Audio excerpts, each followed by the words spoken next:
back, bro. You ain't get the guy back. Otto's not there mentally. Otto Warmbier is returned to U.S. soil on June 13. We're thrilled that our son is on American soil, and I'm able to talk to you on Otto's behalf, and I'm able to wear the jacket that he wore when he gave his confession. Otto, I love you, and I'm so crazy about you. Bro, this whole fucking thing feels weird, man. Like, even there, I feel like the dad would be, like, crashing out. Last night, being able to see Otto for the first time in, gosh, I bet it's 18 months, it was fantastic. Mad at Trump? I'm not mad at Trump. I'm just saying that speech where they were like, oh, we got Otto Warmbier back. Like, it's not a victory, bro. He's not, like, make sure he's alive and well. Like, that'd be like, we got this person back. He's in a vegetative state. Otto's not in great shape right now, and he's been through a real tough time, and it's great to have him with us, and I'm very proud of him. Otto is home. But were they supposed to leave him there? No, but don't announce on a press conference to up your PR that you got a guy back like you just killed Osama bin Laden, when in reality, the guy you got back, you didn't get back safe. That's all I'm saying.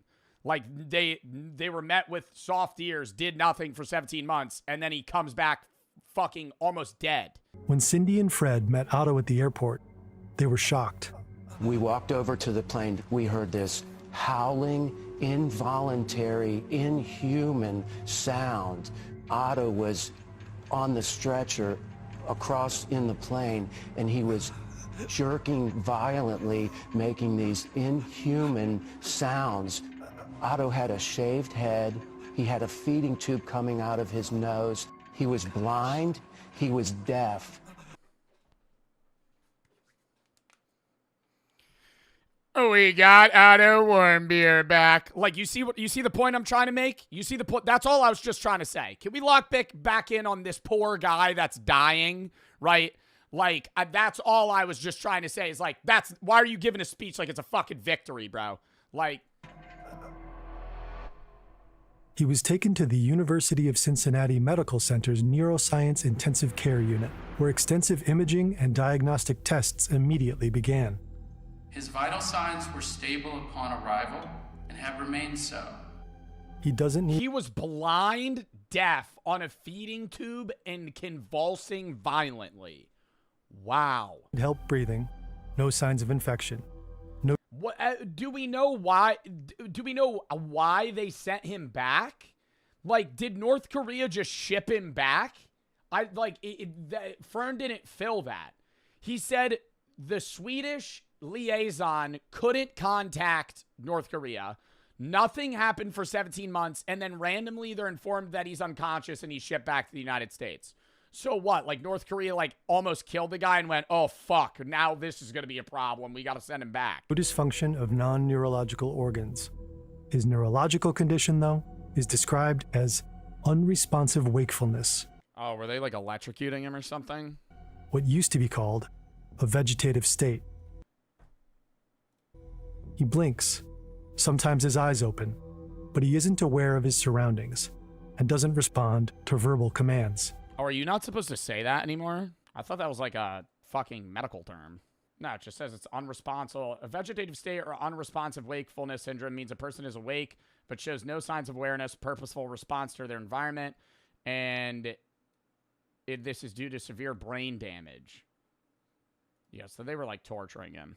To see how he came home was too much for us, but I almost passed out, but I got it together and I rode in the ambulance with him because I did not want him to be alone anymore. He'd been alone for way too long. He's surrounded by his loved ones, but his condition soon worsens. He develops a high fever, 40 degrees Celsius. Fred and Cindy Warmbier are told that he'll never wake up, and they ask to have his feeding tube removed. 6 days after his release, Otto is dead. The news travels across the world The family of Otto Warmbier has said goodbye. Valid. That's what I'm saying, dude. When you get told that they're never going to wake up and they're just going to be perpetually kept alive on machines, it's time, you know? Nach dem Tod des Sad. Studenten Otto Warmbier. Otto Warmbier скончался после возвращения из тюрьмы в Северной Корее. Otto Warmbier murió pocos días después de ser entregado a los... And what's so bad is we won't even know what they did to him, right? Because it's like, if he had woken up, he could have been like, Jesus Christ, and like told his story of like the North Korean prison camps and how they tortured him and all this other stuff, but he's fucking dead. So it's just like they literally just got sent a body.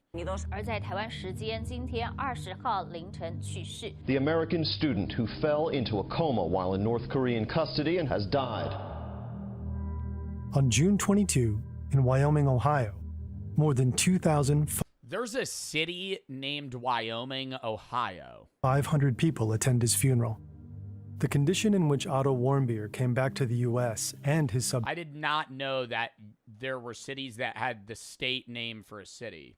500 people attended his funeral. Wow. Wyoming, Ohio, more than 2,500 They always say the impact on the people you had in your life is determined by how many people show up at your death. people attend his funeral. The condition in which Otto Warmbier came back to the U.S. and his subsequent death are discussed nationwide. He left the United States in good health. He returned on the brink of death. Do you know what happened to him in North Korea? Untrue. I don't think it's untrue, but I think how you affect and touch people in your life does matter, right? The people that care are the people that show up. I don't. Content note: the following chapter discusses suicide. Viewer discretion is advised. Upon his release, North Korea gave an explanation for Otto's state. They said he contracted botulism, a rare and severe kind of food poisoning, after eating a meal of spinach and pork. After he fell They were probably giving him fucking slop and actual terrible food, dude. Like, they weren't keeping him in good condition. ill, they gave him a sleeping pill, to which he had some sort of unexpected reaction, which sent him into a state of unresponsive wakefulness. But U.S. medical experts are quick to dispute this story. 3 doctors, experts in neurology, ran tests on Otto while he was still alive. At the request of the family, they hold a press conference to give their opinions. Those tests did not reveal any evidence of active or chronic denervation, nor any repetitive stimulation that would suggest active botulism at this time. The North Koreans, So they just made that shit up. I mean, yo, that's actually fucking unreal, dude.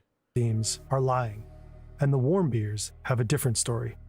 They tortured him. They intentionally injured him. It looked like someone had taken a pair of pliers and rearranged his bottom teeth. He had a large scar on his right foot. They destroyed him. They purposely and intentionally injured Otto.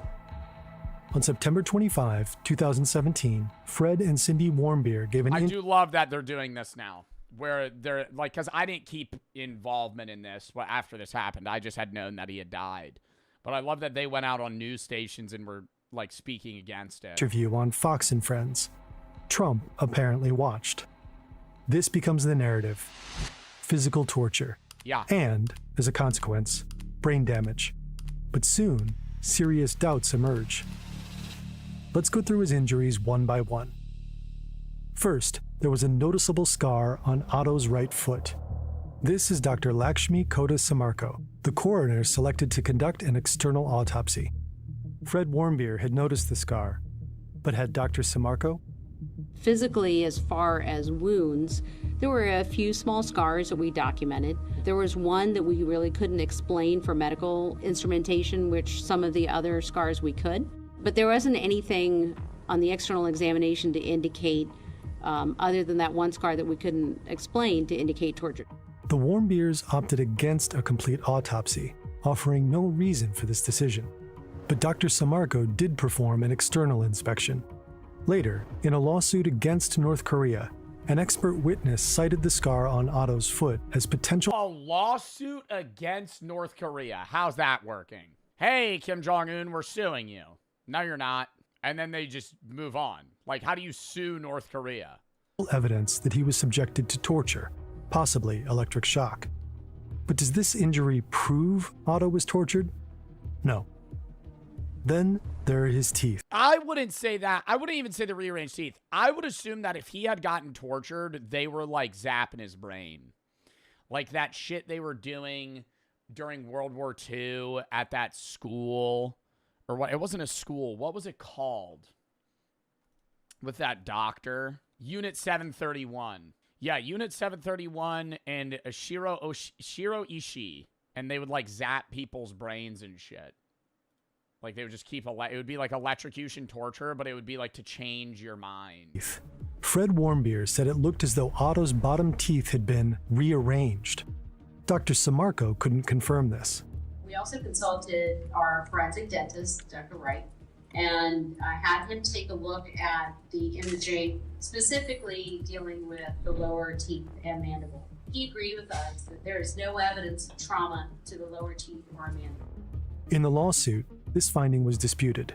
Two of Otto's private dentists testified that his post-mortem dental x-rays, when compared to previous x-rays, indicated that some of his lower teeth had been bent backward, movement consistent with an impact injury. The New York Times had reported that Otto had been repeatedly beaten. That's not impossible.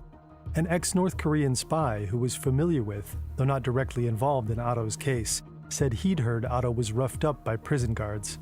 그분이 감옥에 있으면서 간수들이 있잖아요. 간수들이 많이 때렸대요. 왜 때렸냐면 언어가 안 되잖아요. He also continues to say that there might have been waterboarding. To him, that's standard practice, what he'd call non-physical, like it's physical torture, but not something that would show up in like wounds. Battery, rather than torture.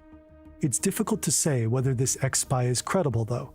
And even if Otto's teeth were bent backward, it's impossible to know for certain what caused that. Finally, the biggest injury of all, his brain injury. The most important diagnostic test thus far was a magnetic resonance imaging scan of the brain. This study showed extensive loss of brain tissue in all regions of the brain. In other words, the damage is universal, and scans show it occurred all at once. There's a technical term for this, an anoxic encephalopathy. It means an injury caused by a lack of oxygen to the brain. So either blood ceased to flow to Otto's brain, which would result in a lack of oxygen, or Otto stopped breathing. This pattern of brain injury, however, is usually seen as a result of cardiopulmonary arrest, where the blood supply to the brain is inadequate for a period of time, resulting in the death of brain. Oh my God, are they saying that he took his own life when he was in prison? In tissue. In general terms, one of the more likely causes of a cardiopulmonary arrest in a young person would have been a respiratory arrest. In all likelihood, Otto stopped breathing. Any number of events could have caused this. An allergic reaction, choking, near drowning, anything that might prevent oxygen from reaching his brain. But which of these events was the cause? There's no way to know. I hate that. We have no certain or verifiable knowledge of the cause. How could he have done that? Asphyxiation? Or circumstances of his neurological injury. A cause that could almost certainly be ruled out was repeated beatings. Repeated beatings to the head would have caused asymmetrical damage, with some regions being affected more than others. Also, scans revealed no fractures of the skull. Despite all this uncertainty, the Warmbiers insist on torture. And the question of whether Otto was tortured or not is not a medical side note. By now, it has the potential to escalate a simmering conflict between two nuclear powers. A year and a half before, mere days after Otto's detention, North Korea had carried out its fourth nuclear test in defiance of international sanctions. It also launched a long-range missile. In September 2016, it performed another nuclear test. By 2017... Bro, I just don't understand how, like, Russia and China don't also want to just step in and stop them. Because they're their own powers that obviously are semi-allied, but like they have to witness Kim Jong-un and go, this is fucking crazy. Like Russia does its own shit, and right now they're in war with Ukraine and it's horrible. But they're getting like North Koreans are allies and aiding them in this. So I'm like, it just has to be like they're turning a blind eye. Like there's no way they're like, yo, you gotta stop. Like that's because that's worrisome for them as well. No, I feel like Kim Jong-un's like not sane in the way that like Xi Jinping is in like how he's gonna hold certain like conflicts. Like you don't want, like I think it's more scary if Kim Jong-un gets nuclear power than Xi Jinping, but I mean, obviously Xi Jinping does have nuclear capabilities, but I'm saying like that's less scary for the world, like even on either side, you're seeing this. You're like, maybe we shouldn't give this dictator nuclear power, not give it to him, but allow him to have that. The year of Otto's return, the confrontation between the U.S. and North Korea was near the Who's Xi Jinping, leader of China? Boiling point. North Korea best not make any more threats to the United States. They will be met with fire and fury like the world has never seen.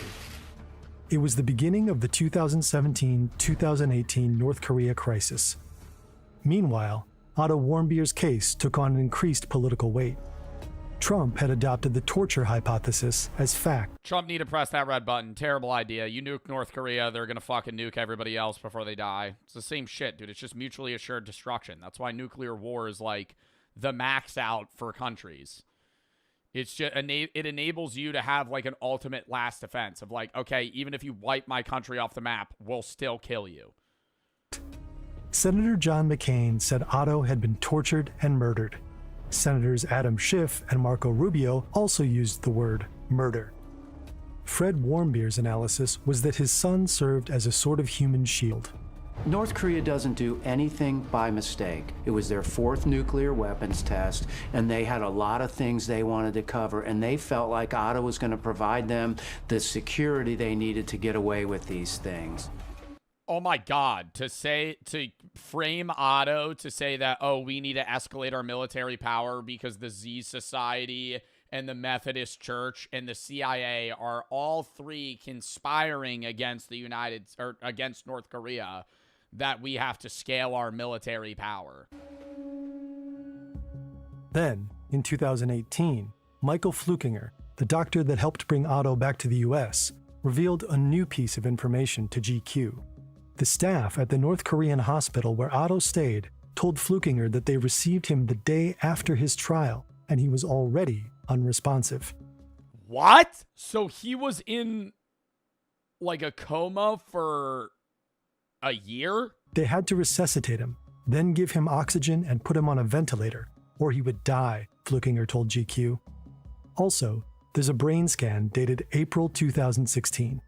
We received copies of brain MRI images from the medical personnel in North Korea. The earliest images... So how did he eat pork and spinach? BN, that was already disproven, bro. He did not have botulism. That was a lie that North Korean officials said to the United States to say that they didn't torture him. Are dated April 2016. Based upon our analysis of those images, the brain injury likely occurred in the preceding weeks. Of course, the North Korean story might be a lie. It might not be true that he was hospitalized the morning after his trial, but there is strong medical evidence that he sustained his brain injury in the days or weeks after March 16. In any case, Otto Warmbier... Why the fuck did they not return him then? You know what I mean? Like, if they did that to him right then, why did they not... Like, why did they keep him? Like, that doesn't make sense. But it's very unlikely that he was actually sent to one of the notoriously horrific North Korean labor camps. American detainees are treated differently. According to GQ, Otto Warmbier most likely stayed in a used guest house in downtown Pyongyang during his detention. The hard labor he was sentenced to would likely have been planting soybeans and making bricks. Grueling, backbreaking work, but nothing compared to coal mining, which is typical for North Koreans. North Korea needed him as a bargaining chip, and bargaining chips don't have— Oh my God. So maybe they didn't actually put him in that state. They just needed him as like a trade? Like as fucked as it sounds, like a trade token. Like it's something they could fall back on. have much value if they aren't in good condition. And in a sense, he was. We believe that for somebody who's been bedridden for more than a year, that his body was in excellent condition, his skin was in excellent condition, and we didn't see any evidence of decubiti or bed sores. In its article, GQ proposes a different theory than torture.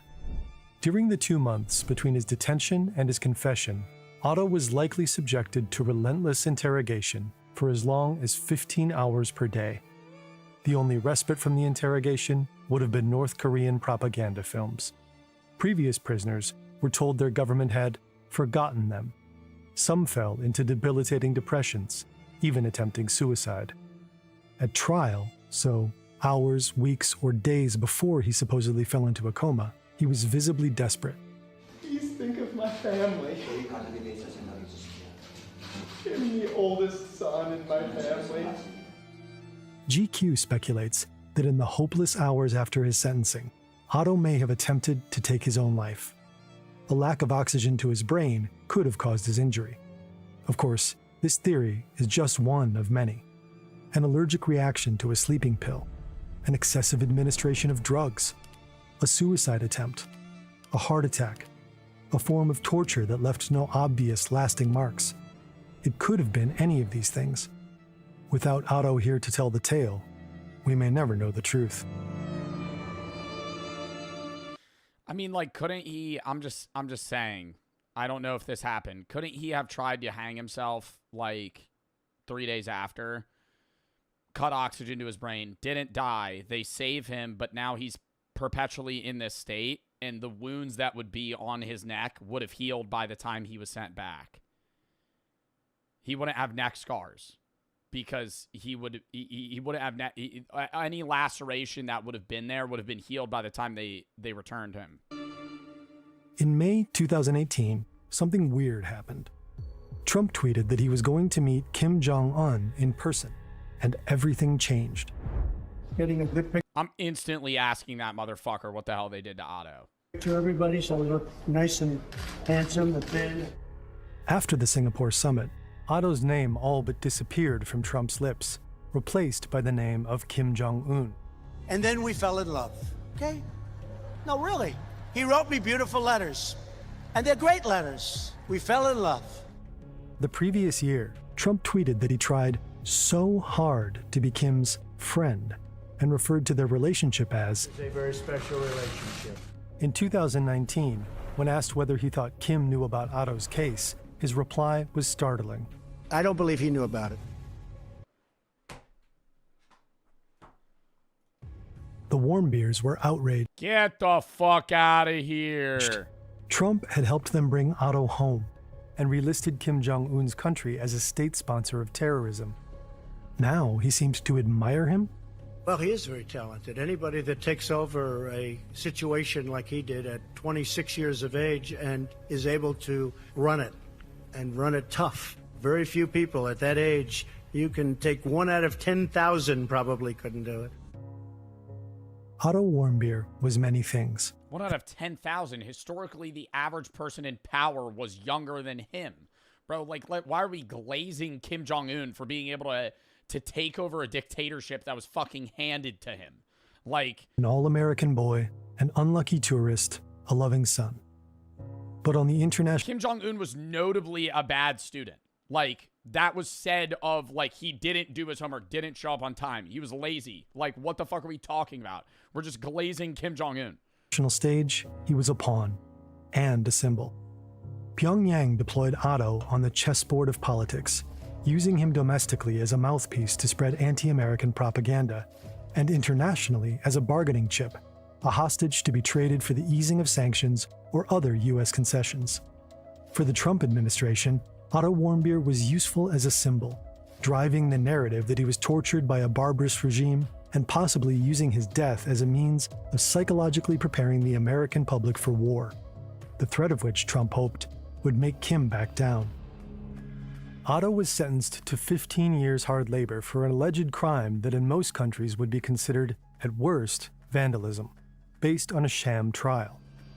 No matter what happened to him, I think in most countries you wouldn't even get arrested. I think in most countries you would probably get a small fine, or they would be like, you're just banned from coming back to the hotel. that in itself is damning enough. And even if he likely never had to go to one of North Korea's prison camps, they are hell on earth. Uncertainty about his cause of death. What'd he do? Take a poster. And it might have not even been him. Everybody that was with him said that he wasn't even at the hotel at the hour that they said that he did it. And you can't see a face. You only see the figure of a man. And there's a lot of men in the world. So, like, that shit just pisses me off. I fucking rip Otto in the chat because that was fucking horrible. Like, wow. So I've had Ubers that I've picked up. You know, or I picked up. I've called an Uber. It's 20 minutes away. Bro calls me. He's like, where are you going? I'm like, you know, blah, blah, blah. Here. He goes, all right. 5 minutes go by. I'm like, you're going to be here, right? Yeah. Put the phone away. You know, we're pre-gaming. We're chatting. You know, talking. I check my phone in like 15 minutes. Bro canceled the Uber 10 minutes ago. And now I got to call another one and wait another half hour, right? I talked to your ass on the phone, and I was like, you're not going to cancel, right? And he said, nah, I'll be there. Was not there. Was not there. Canceled us right after. We have a solution to solve this rideshare wait time problem. We are going to be the first city to test government vehicle ride sharing. Commuters can simply jump onto any government vehicle for... I'm reporting them. I had one guy pull up. We're Ubering, and we're standing outside waiting for him. And everybody, because the bar just closed. We're all outside. There's a million people outside. He pulls up in a minivan. People are saying bye. I get in the car. He goes, hurry up! Hurry up! And I go, yo, we gotta go. Everybody gets in the car. It's 30. He's waiting for 30 seconds. And he goes, you know you're supposed to be waiting for me. easy transportation. Ridiculous. This is insulting to my intelligence. Where's she going? Maybe she's Ubering out in the fire truck. Any feedback? I'd be down. Yeah. Down? Yeah, I'd be down to save money too. Say, lady in the back, let me guess. You're going to say, next. Lady in the back, let me guess. You're going to say, next. No, I just think it looks like it would be fun. But see? It would never happen. You guys need to lighten up. It's a good thing. Until Junior falls off and there's a lawsuit with the city and we have to pay for it. Until Junior falls off. No, till Junior falls off in front of the front tire and gets his head crushed by the fire truck. It's a Until good thing. Junior falls off and there's a You have a kid flattened in the middle of the street. lawsuit with the city and we have to pay for it. But it does look fun. This lady's the best ever, bro. She's the best ever. Hey, well, thank you. Please raise your hand if you support our new city plans and want to see them passed. One? Oh my God, they just have one. Any hands? Why is he raising his hand when he was the one that was against every plan? One? They just go. So we got one hand. Thank you guys, seriously. You guys were amazing. For the memes. I feel like it was a great initiative. I don't know why they didn't like it. So how many hands did we got one. How many times did this guy laugh? He laughed 3 times. So you guys got negative two. Okay, so -2. So we gotta make them laugh 3 times. All we have to do is not laugh and we win. Yeah. We could get 0 hands, and if we don't laugh, we win. You spent the first quarter of the presentation like this. Jay, what the f was that? You started Bro, you were fent folding in the middle of your presentation. Right? Joe and Justin are up next, and remember, we made their presentation. They have no clue what's gonna be on it. I feel like this one's gonna be hard. If they really need these guys to laugh, the presentation's gonna be tough. You're not evil, bro. Y'all are cooked. No, I'm telling you, we went crazy. If you guys can't get more than -2 hands, you will be doing the mystery punishment. That's pretty easy. All we have to do, the only way to get in the negatives is to laugh, and we're not gonna laugh. You guys are gonna laugh. No, you laughed last time. Did you confident? not? Yeah. I think you low-key were giggling last time. You're Mr. Giggle Shits, dude. No, trust. Thank you guys, by the way. Bro, the one thing I will say is, like, back when I used to watch Impractical Jokers, it's based off the crowd. You know what I mean? Like, you could just get lucky by having people that raise their hand. That, like, fuck with it because they think it's funny. Thank you guys, by the way. Thank you. Bro, this crowd is insane. It's like a town hall meeting. I don't need to be professional no more. We don't need to be professional no more. We can be we can have as much fun as possible. These guys look nervous. No, they look Joe and nervous. Justin look nervous as hell, bro. Justin's panicking. How are you guys doing today? Great. Today we have new city plans we're gonna bring. We are Joe and Justin. Nice to meet you guys. Let's discuss the future of our city, shall we? Good. Cool. Thank you guys. It's to warm the crowd up. We gotta make sure they believe it. Yup. And then after that, let's do it. Wait, so they are gonna do it. Yeah. That's the fucking play, bro. Have 3 regular slides and then get into it. Justin, you want to take us away? Yeah. Who here wants to see strong relationships built between the U.S. and other countries? Yes, please. That would be great. Definitely. We don't need the tension. This is insane. So we're excited to announce a new infrastructure partnership between the U.S. and the U.K. In exchange for funding California development, British officials requested one small thing. A royal vacation home built right here in the heart of our city. This is completely bizarre and beyond Well, like they build their own castle or something for the queen. anything I've ever heard of. So you're opposed? What? You're opposed? I feel like I would immediately think this is a joke. There's no way. I don't know. Maybe it's just like the officialness of like you actually getting paid to come to like an office building and listen to one of these talks. This is completely bizarre and beyond anything I've ever heard of. So you're opposed? What? You're opposed? Okay. Essentially, it's a relation builder. I think it's a little extraordinary, but if it's worth the funding, it's worth the funding. Cool. I guess we just have to see how much it is. It's gonna bring in $10 million, so it's sort of worth it. The only estimate I have to give you guys a better idea is they're looking to fund about $10 million. So I think it'd be worth it, but. It's nothing. 10 million, it doesn't, 10 million, that's not even. Yeah, 10 million on a big scale. We're gonna cover like what the land costs. It's more about a relationship. Like think about it like a political marriage. If I was voting with the information that you gave so far, it would be like an absolute no. So we're gonna take that as a yes. So that's a yes for everyone? A yes? No. Okay. Is there a certain amount we would need? Because right now they're offering 10 million. No, for me, it's the fact that it's only British accessible. There's an amount of money. There's an amount of money that I would also agree to it. If I was a part of the city, I'd be like, yeah, give the British people their own home if they're giving us $10 billion.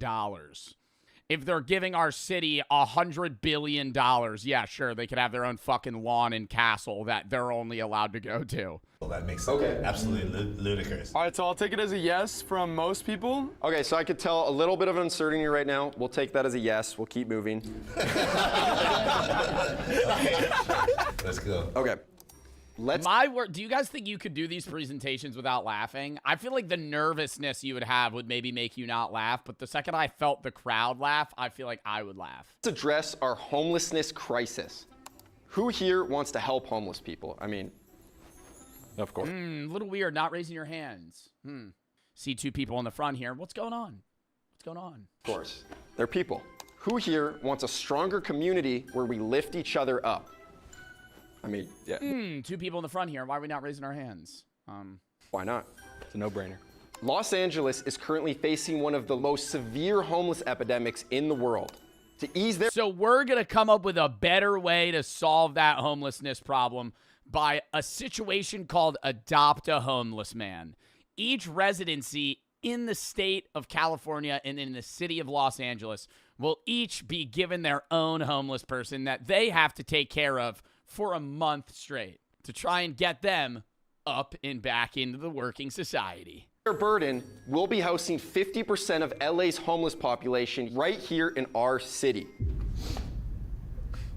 Oh, they're just moving it from LA to there. I think in San Diego, I think they literally have campgrounds for them. Tell them we're gonna use the beach.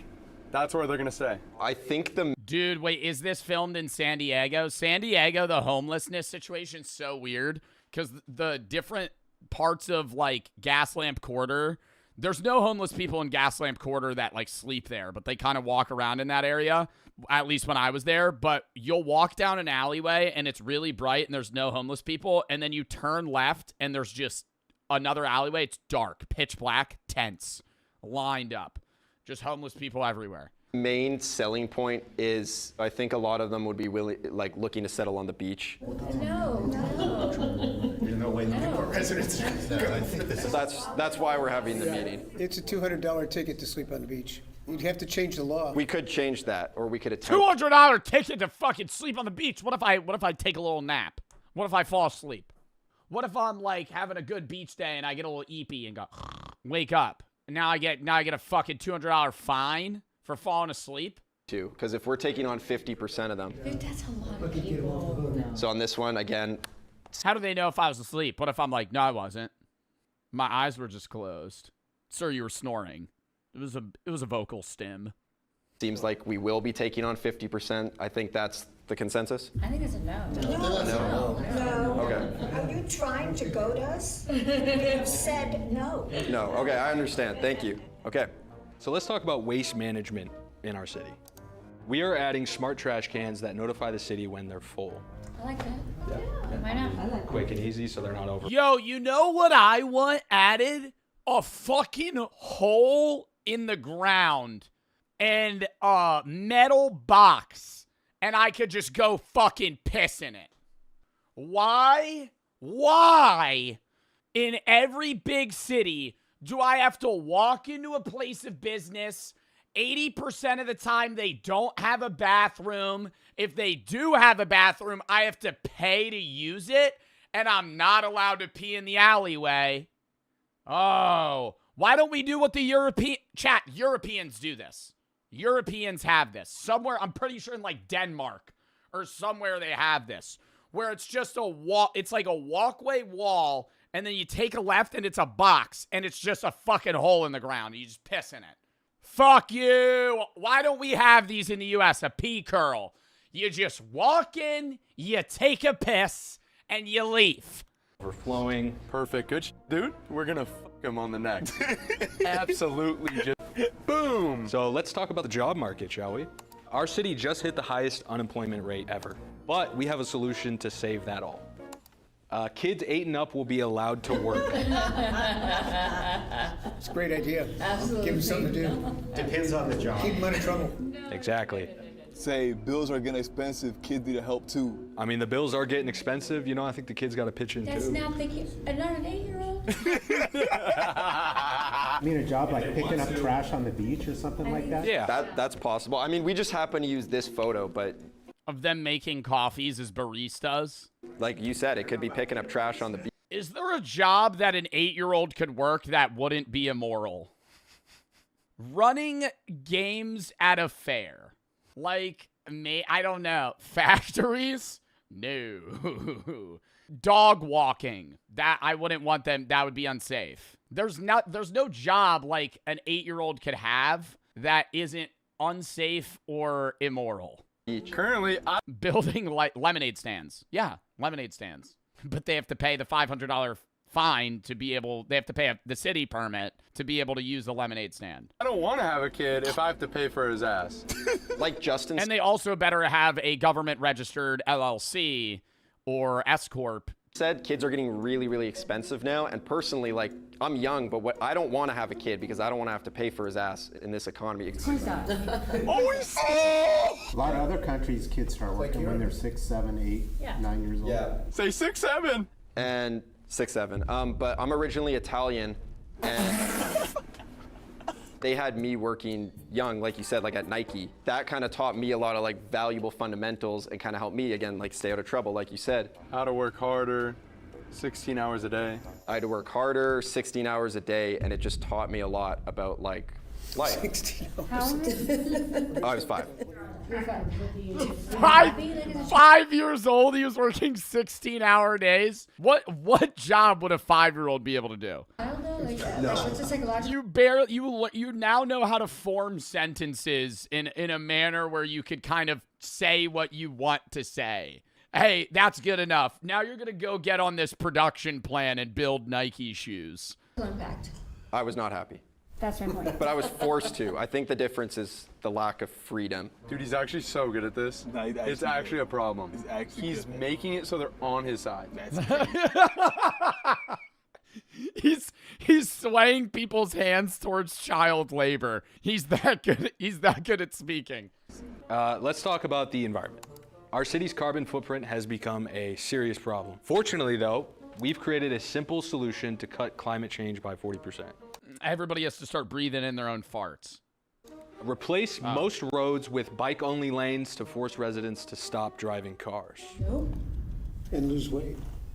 And lose weight. Amazing perk right there, But that's for sure. It says to force. Like, I'm all for adding more bike lanes, but like whole roads is quite a bit. The major roads we're talking about are basically like Jamboree. Yeah, I mean, like a road, for example, like Jamboree, you know? What about the dragons on Jamboree? Dragging my balls across your face. Say that. Say that. No, you can't just get him to say anything, though. I feel like that's going to start a fight. I've always seen dragons on Jamboree. Have you seen the dragons? Real dragons. I would take the penalty. I would take the penalty. Flying dragons? He's seen I would be like, give me a -1. them too. I'm not saying that to that guy. That guy will kill me. He's seen them. I don't think they're gonna say that. That is absurd. They're playing jokes. We're playing jokes. So what if you gotta get to somewhere and I'm in my car now, this is only for bikes, how do I get there? You would dismount from the vehicle and you would mount the bike. Huh. Go back to dragons. Did you say dragons? Let's go back to dragons, sir. You said dragons, right? Yes, I want to make sure that we are looking into that. Okay. Say dragging my balls across your face. You can't keep prompting him. You can't keep prompting him to say it. Bike initiative. If we're gonna have a pro-bike initiative, okay. I'm just thinking that, you know, because I mean the helmets are not gonna help against dragons. Say it, Justin. Drag my balls across your face. City animals, and when they spit fire, I mean, you know, you agree, right? You know, with the dragons. The dragons? Obviously, yes. Okay, I like that. I haven't seen one yet. Dragging my balls across your face? We have positive changes for parents and married couples. This one's insane. No, this one's actually insane. They're about to get mad. Okay, what he did do that diverted the danger was he looked at his friend and said it. You know, you didn't say it to the guy. Because if you said it to the guy, that'd be scary. Could be good. A 50% rent increase for single mothers. What? Basically, the idea here is it will Incentivizes single mothers to find relationships. incentivize mothers to stay inside their relationship. Oh, it's not their fault the guys leave. Yeah, or he's abusive, or let me incentivize you to stay with your abusive man, but we'll lower your rent. No. It doesn't matter. The father's going to end up paying for it anyway. I like that one. I think it's a horrible idea to punish single parents. It would just be single mothers, not single parents. This will encourage women to stop cheating and prioritize their family. Definitely. Room's getting silent right now. You see the chairs creaking. This is where it gets like, you know, that level of awkwardness where like you can't sit still. That's like everybody just started fucking like fidgeting in their seat. What psychologist did you hire to do this? I'll need something to throw at you. Seriously? Why don't let's just keep it going then. What do we think? Yes, no? No. We'll take that as a yes. No, yes, yes. We'll take it as a yes. Okay. No. No? I heard some yeses in the back. Okay, my bad. I mispulled. I did hear a few yeses in the back, so I just... Okay, raise your hand for no. No. Who's a yes, though? Hey, I'm not seeing some hands being raised. I'll take that abstinence as a yes. Do we have any yeses? Any standout yeses? No. Okay, must have been the wind. All right. We have new entertainment planned for our city. This is our beautiful city, but one thing it's lacking is real fun. So we came up with a new entertainment zone everyone will love. Introducing the Urban Hunting Reserve. What are we hunting? Why does that look like the Roman Colosseum? Dragons. No, but for real, is that really like a designated hunting area? Say, you'll see on the next slide. Yeah, it would be a designated hunter. I'm sure if we go to the next slide, we can read more about a fun zone where you can import and hunt any animals in a large 20-acre wildlife reserve. We have What, and then shoot them? That's actually what, like, Russian oligarchs do. We're going to ship in animals and then fucking gun them down? hunting out in the forest. We just thought we'd bring it to the inner city, so it's like it's more No, readily it's a available. horrible idea. You can hunt robotic animals. Robotic. Lame. That don't give you buck fever. You ain't ever had buck fever before, boy. You ever kill a 10-point buck? You're sitting there. Shaking when you kill him. Animals, I think that's probably still 10 years out. Let me see. Shelter animals that go unadopted will be the main supply here to keep the business booming. What? Hunting dogs? Not hunting dogs, hunting shelter animals that go unadopted. Oh my God, that's disgusting. Pretty much. You actually could have gotten some people behind this right up until then. That's like the hook. That's like the hook, line, sinker right there. We're going to throw in golden retrievers that don't get adopted. Pre-game, pre-ELO. Absolutely not. And look, no, see. And then this is what you do. Then it motivates people to stop getting dogs they won't take care of. And it'll also promote adoption rates from people that don't want these dogs to get shot in cold blood in the Roman Coliseum that we're going to erect right outside of Anaheim, California. So it's going to do two things, right? It's going to reduce overpopulation in sheltered in animal shelters, and it's going to increase people taking care of their dogs. I think it's more about You got to stand on it. He has to defend it. giving them a last stand, because these specifically shelter animals that go unadopted, we're talking about ones that are literally, they're about to be put down because they've been in the shelter. Just put them down, don't chase them down and hunt them. But it's giving them like one last chance to run around. One last chance to run around. They can frolic in the flowers before some rich guy with a fucking ball-action sniper rifle takes him down. No, this is... We'll take this one as a no. We understand. Thank you, guys. With the exception of dragons. With the exception. Unless the dragon came from a shelter, then We'll take this feedback. This is great feedback. Disabled people need help more than ever. We all know the blue handicap spots help those with disabilities. But what about the new spot colors for other groups with unique challenges? Introducing pink parking spots. And it's wider than a regular one. I've seen parking spots for pregnant ladies. Is it like that? It's just confusing. What is it supposed to represent again? I think it's parking spots for women only. There you go. There you go. These spaces will be 40% wider than normal spots to prevent parking accidents. Brilliant. It's very rooted in. Women do get in more car accidents, but men get in more fatal car accidents. Women are more likely to get in fender benders, like a small rolling a stop sign, you hit somebody like right at a curb. Men get into 80-mile-an-hour deadly car crashes. Stats. This is great. So this sounds like a yes. This sounds like a unanimous yes. No, absolutely not. Oh, no? It's a joke. Completely no. Mixed bag of opinions. What makes you think no on this one? Sorry. It's a joke. You're kidding. I think it's genuinely very helpful. Kind of like she said, we have specifically pregnant women spots, but if we had just general woman-only spots that are Dude, I don't know how they got out of this one. Bro. This one was misogynistic. Exactly. This next one's about to be insane. There's no way they say yes to the next one. There's no way. It's just for parking. And don't worry, we didn't forget about another group facing their own parking hurdles. Introducing golden parking spots. Oh, that is so racist. Oh my God. Is that for the Asians? Oh my God, there's an Asian guy in the fucking audience. Stop. No, I was gonna say it before he brought this up. I'm like excited. It does indeed look like that is. Oh wow, that is shocking. We're gonna grab it. No, that looks totally like me, man. Stop. Sneaking in. Sir in the front, would you like this parking spot? Oh my God. Sir in the front, would you like this parking spot? Oh, definitely. So yeses. Yeses on these, pink and yellow. So that sounds like yeses all around. Yeses all around? Yeah, give him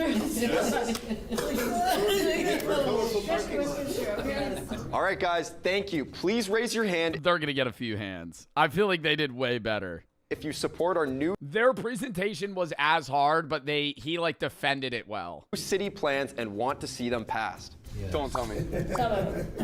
What? Yeah, I'd like 4 or 5. What the fuck? Cool.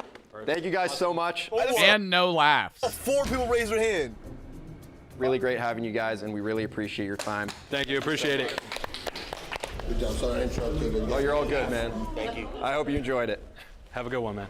Oh my God. Oh, there's cameras. There's no fucking way we just lost. All right, JD. Oh, they could say there's cameras just to record it. And I got like for whatever quality purposes. negative 2 hands. You guys got 4 hands. That was insane.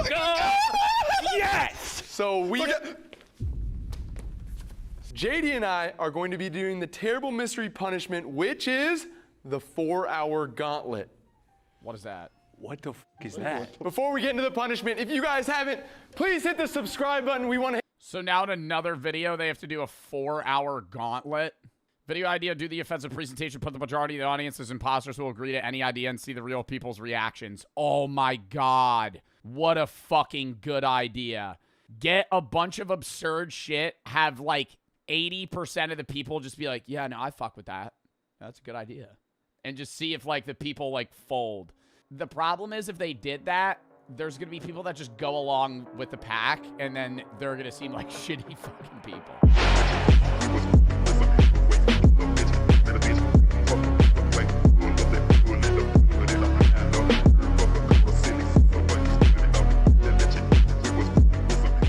Killed by this vicious cycle of malnutrition and forced labor. Shin's mother has to work the rice fields, 10 to 15 hours of hard labor every day. If she meets her quota, 15 hours straight? She receives food, just enough to survive the night and make it through the next day. North Korea is all about production targets. If you don't meet them, and probably you will not meet them, you'll get less food, more work, less food, more work, and that's how you waste away and die. That's the truly tragic story at these camps. From the moment Shin starts school, his life is split between the classroom and hard labor in the coal mine.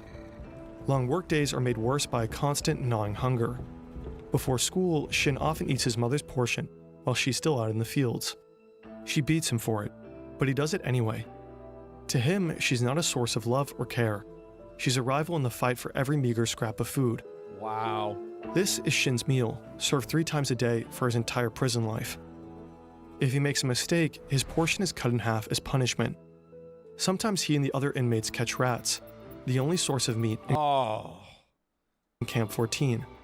For Shin, this isn't as much as a nightmare. It's normal life. He has never seen the world beyond the barbed wire. Unlike this man.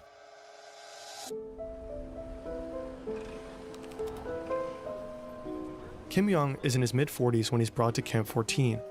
He knows the world outside very well. In fact, he was a high-ranking military officer and vice president of a state-owned company. In his former life, he enjoyed culture, a chauffeur, and all the benefits of being a government employee. Now he's also forced to work in the coal mines. Kim didn't break any laws to get here. His parents... That's what's fucked, because that's how dictatorships work, because you have to bend... You can't just be an all... You can't be an all-ruling dictator without people below you. And that's like, it's the rule. There's a video that I want to watch called The Rules of the Ruler as well, where it kind of dives into that. But it's like, if you're a dictator, you have to please all 4 people below you that run different areas of your government.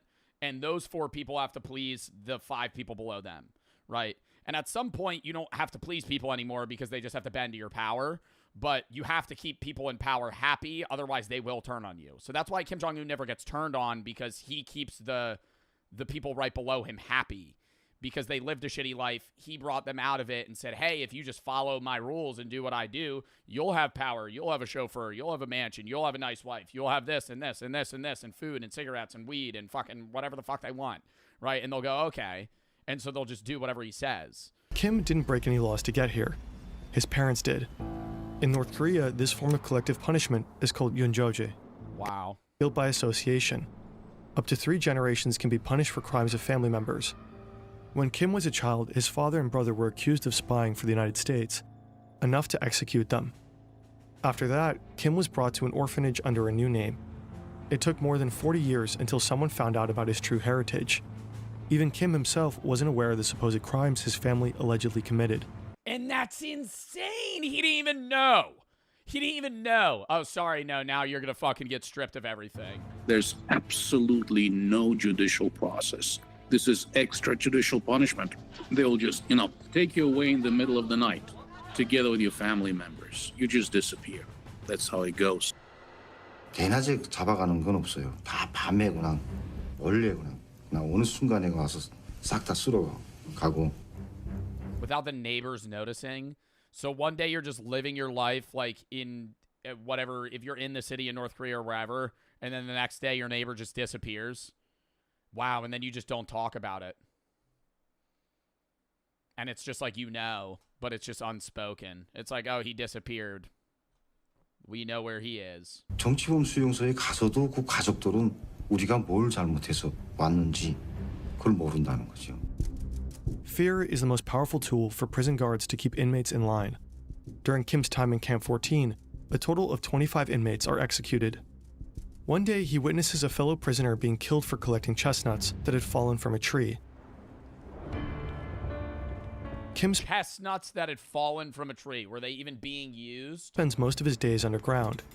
Hours and hours of endless work with no sunlight and no mercy. Kim struggles. He's never faced labor like this before. Mistakes are inevitable, and every one of them is met with the punishment of a guard who never leaves his side. Do you think he had like an internal wow moment? Because he was a high-ranking military official, and then now he's being sent to where he probably had to send other people. One day, a guard strikes Kim with the butt of his gun till he falls unconscious. For the next 2 days, he only receives half his meals. After more than 2 months of living like this in Camp 14, Kim decides to end it. Following a long day of work, he steps into the elevator of a mining shaft. The metal cage ascends until it reaches a height of around 2,000 feet. He pulls the safety pin, and the elevator falls. But Kim survives, and the vicious cycle goes on. When Shin is about 6 or 7, the camp's borders shift. His village is merged into the neighboring Camp 18, just across the river. It's said to be slightly less brutal than Camp 14, but for Shin, life hardly changes at all. Oh, he got moved to a different camp over? Shin is 15 and has moved out from his mother's home. He now lives with his father. One day, a teacher allows Shin to spend the night at his mother's house, a reward for good behavior. When he arrives, another guest awaits. It's his brother. Wait, he got awarded for good behavior, but he tried to take his own life in an elevator. Did they just think it was an accident or something? One day, a teacher allows Shin to spend the night at his mother's house, a reward for good behavior. When he arrives, another guest awaits. Oh, it's the previous kid. It's when he grew up? This is him when he's older? When he arrives, another guest awaits. It's his brother, Shin Hee-gyun. The 21-year-old works at the prison cement factory, a couple of miles away. Shin doesn't like him at all. In the middle of the night, Shin wakes up from his sleep. He hears voices from the kitchen. His brother is talking about escape. His mother seems to support him. Shin's first instinct, he has to report this. Oh my god. Dude, having to rat on your own family, they'll die. Holy shit. Like, I was thinking it in the sense of like, oh, you just see some guy at like your work doing that. Like your own you would have to fucking snitch on your own family. And because, and it's not even snitch on them and like, oh, they'll just get punished. No, they're going to get shot in the head in front of you. And then you'll be like, not even really rewarded. It's just like, okay, you're not going to die. He goes to a nearby dorm room and wakes a friend to ask for advice. The friend urges Shin to tell the guards. They go to the school's night guard on duty and report the escape plot. Wow. Shin also signs a false police statement, claiming he saw his mother and brother commit murder. This piece of evidence ultimately leads to an execution order. Wait, so they had to fucking... Wait, what? So they have to fake that they committed a crime so they could kill him? I thought they were just able to kill him for conspiracy to run. The guards take Shin to an execution site next to the Taedong River. Why are they taking him there? I wouldn't want to go see that. A crowd has gathered to watch. They drag out his mother and his brother. They're killed in front of Shin's eyes.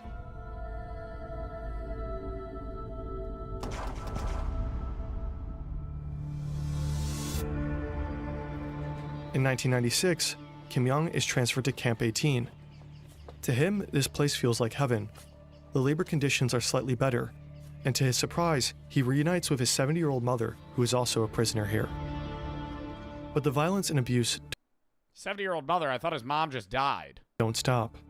One day, he has to witness how guards beat up his mother and force her to do manual labor. His mother is certain they will both... Oh, other guy. We keep bouncing back between people. Sorry, this is the dude that used to be a high-ranking military official. labor. His mother is certain they will both die in the camp. Even though it means risking his life, she urges Kim to leave her behind and escape.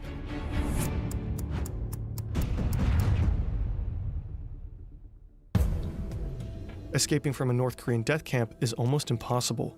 You know, these are highly protected facilities. You're talking barbed wire, walls, armed guards, intersecting lines of fire. Well, it's not even just that. You're also extremely you're experiencing extreme malnutrition. And so you're weak. You know, you can't run. You can't you're not going to be able to scale a fence very easily. You have no muscle. We're talking machine guns.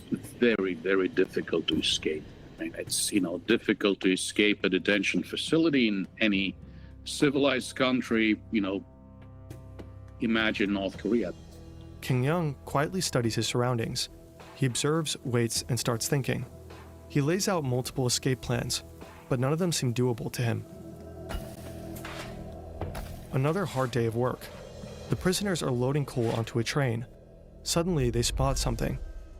Grain scattered across the bottom of a train car. It must have transported food before. The scene explodes into chaos. Prisoners drop everything, desperately looking for the tiniest speck of food. What, are they going to eat it right there? The guards start shouting, but no one listens. Kim discovers a narrow space beneath a metal panel in the floor of a coal wagon. He squeezes inside, and as the train rumbles out of Camp 18, he rides with it. No way. Hours later, He got out because people were staring at grain. So he didn't even plan this escape. He just, on a whim, just tried to get out. Is this based off a true story? This is a true story. This is basically the video version of an actual man's account that escaped North Korea and wrote a book about it. the train reaches Go-On Station at around 4 a.m. We don't know exactly how, but Kim manages to crawl out of his hideout and disappears into the night.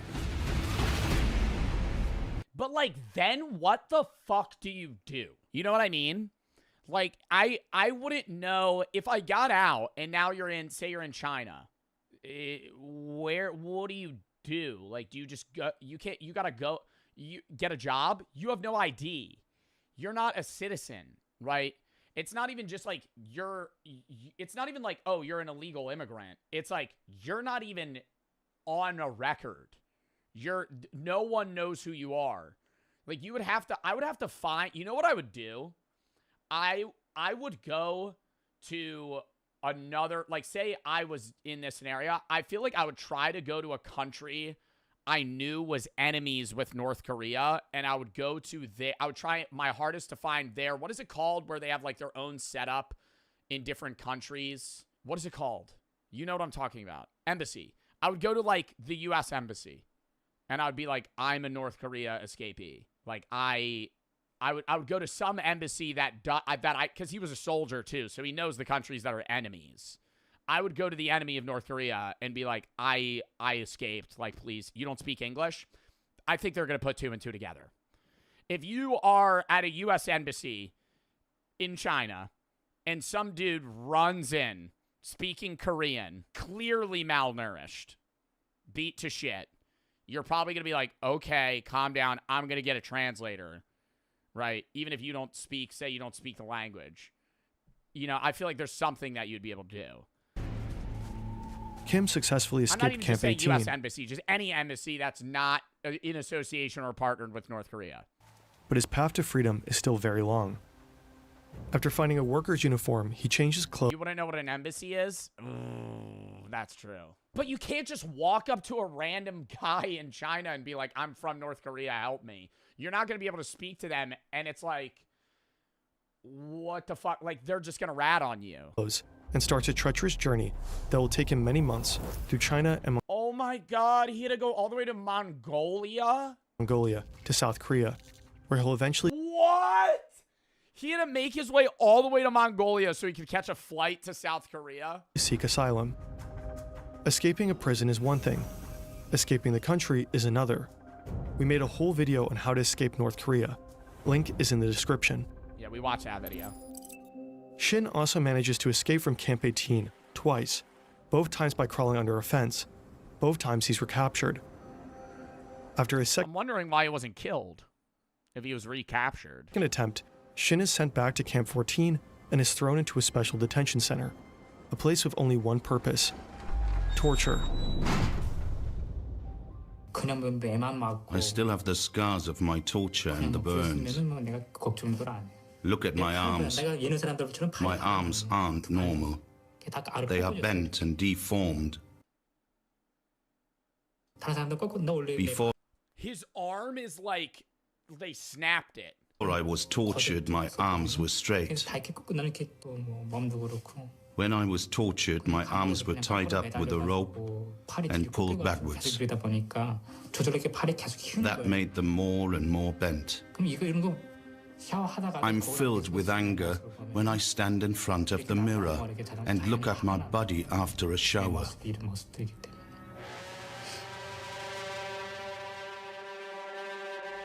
After 4 weeks of torture, he's thrown into a pitch-black cell. No windows and barely enough space to lie down. There he'll spend the next 6 months. After his release, Shin is thrown back to the general prison population. He has to work in the coal mine, the farm fields, and eventually in a garment factory. This is where he meets Park Young-chul, a man unlike anyone Shin has ever seen. Born into an elite family, Park once held a prestigious job and had seen the world beyond North Korea's borders. What? So he left North Korea? By then, Shin already knows he's on the execution list. With Park at his side, he begins planning what will be Shin's third and final escape. Shin and Park are assigned to do some woodwork up in the mountains, along with some prisoners. They're chopping wood near the outer fence. The camp's fence is around 10 feet high. And how many guards do you think they got for, like, a group of people? Because part of me's thinking, like, you could just rush those motherfuckers, you know? lined with high-voltage barbed wire. But I feel like, bro, if you got a group of 10 people, they probably got, like, 3 guards. And they're all holding machine guns or rifles. The next guard tower is a quarter of a mile away. Shin watches. Some people would die. Yeah, well, realistically, they probably have enough guards to where all of them would die, so they can't revolt. But I'm thinking, like, if you had 2 guards and 10 people, you could realistically try, like, knowing 8 of you are going to die, but, like, 2 of you are going to be able to overpower them and live, and then you just steal their shit. The patrols. There are long gaps between them where no guard is close enough to spot the 2. The plan is simple. Wait until dusk so that their footprints can't easily be traced in the snow. They slip through the high-voltage wires without touching them. Risky maneuver. As the sun sets, Shin and Park move closer to the fence. They hack branches, pretending to stack wood. Nobody notices them. Park hesitates. Shin's heart races. He grabs Park's hand and they run. Shin slips. Park reaches the fence before him. He tries to squeeze his head between the 2 lowest wires and hits one of them. Park's body is not moving. The bottom wire bends under his weight, creating a narrow gap. Oh my god, and you just leave him. Oh my god, you just leave him. Shin crawls over Park's body. You have to. He's almost past the fence when his legs slip, hitting one of the wires. The voltage tears through him. His pants char. His skin burns from ankle to knee. It's that fucking high a voltage. Did it kill him? But somehow he makes it through. No! Okay. Park's body lies dead on the fence. Shin runs without looking back. Oh, because he got hit in the head. For 2 hours straight until he realizes that he made it. He manages to cross the river to China, and after a journey of almost 2 years, he finally reaches South Korea.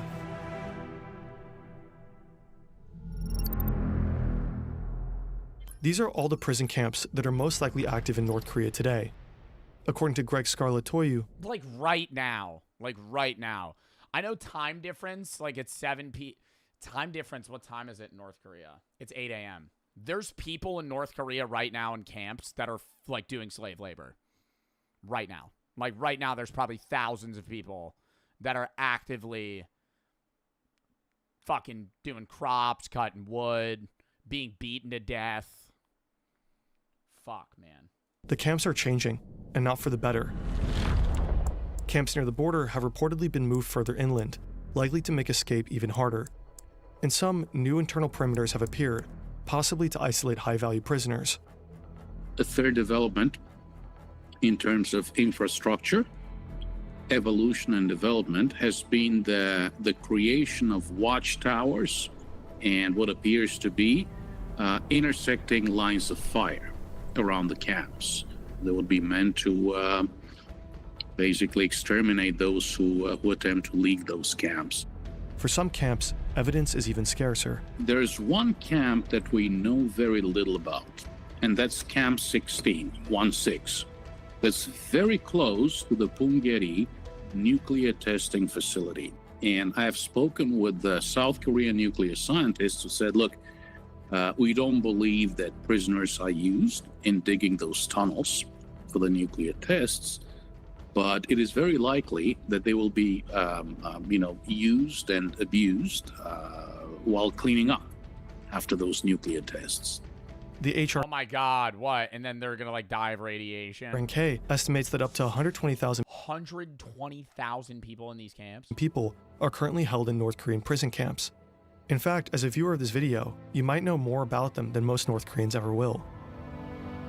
We have to remember that these people are being tortured and maimed today. They were tortured and maimed yesterday, and the same will happen tomorrow. So, I think it's a matter of moral, ethical, religious, and political obligation to continue to maintain our interest in these issues. This is Shin today.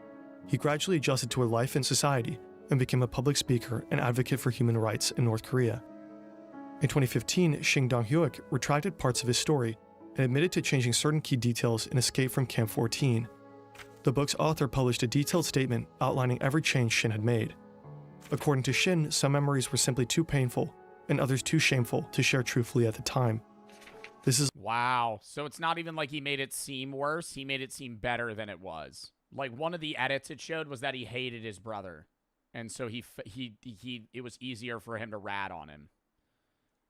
a common reaction for victims of torture, who often cope by suppressing or distorting their accounts of what really happened. Greg Scarlatoiu and others believe Shin's changes don't alter the fundamental truth of his reports.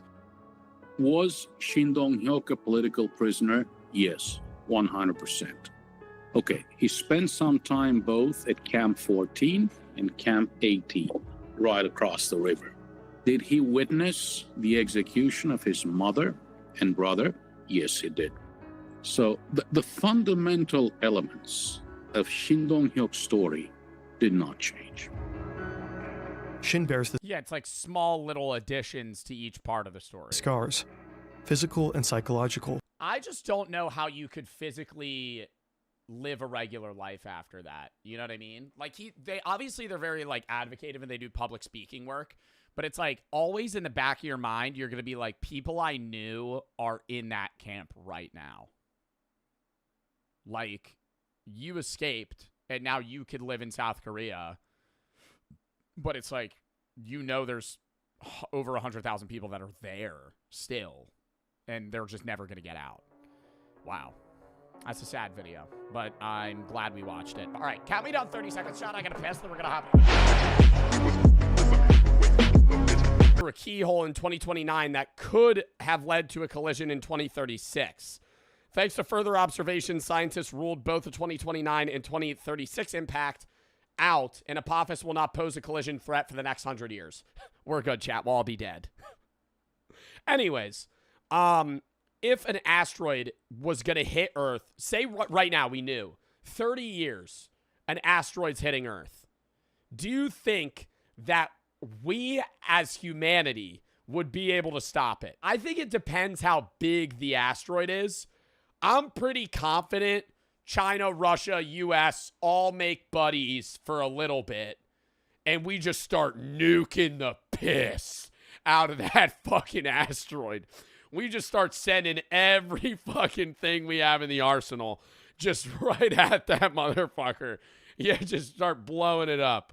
Start redirecting it into... I don't think we would try and blow it up. I think we would try to change its orbit in some way where it passed. Earth, and they're like, but when it passes by in 30 years, it's supposed to come back and hit us. I think they disproved it. Here's my thing. If an asteroid's coming, don't tell me. I would rather just not know. What benefit do you gain of being like, hey guys, seriously?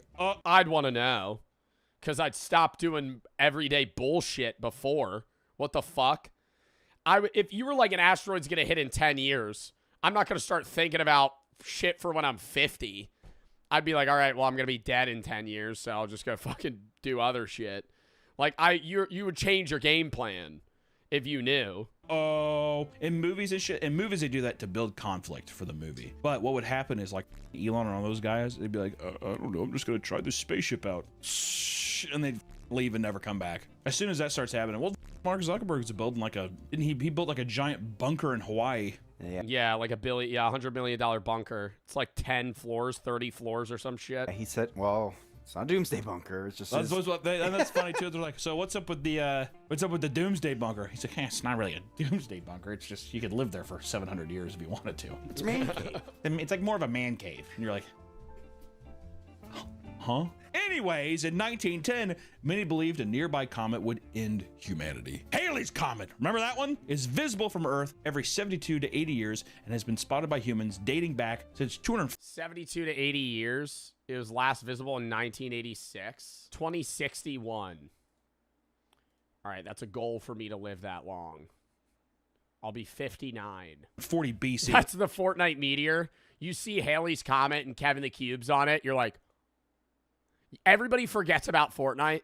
It's 2061. It's Kevin. Which is crazy.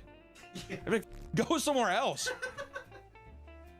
Hello. Scientists had predicted that 1910 would be the next time it passes Earth and observed the comet flying by using a spectrograph. This new technology allowed astronomers to view the chemical composition of the comet, and to their horror, they discovered its tail that was made of cyanogen gas, which is extremely toxic. Oh, shit.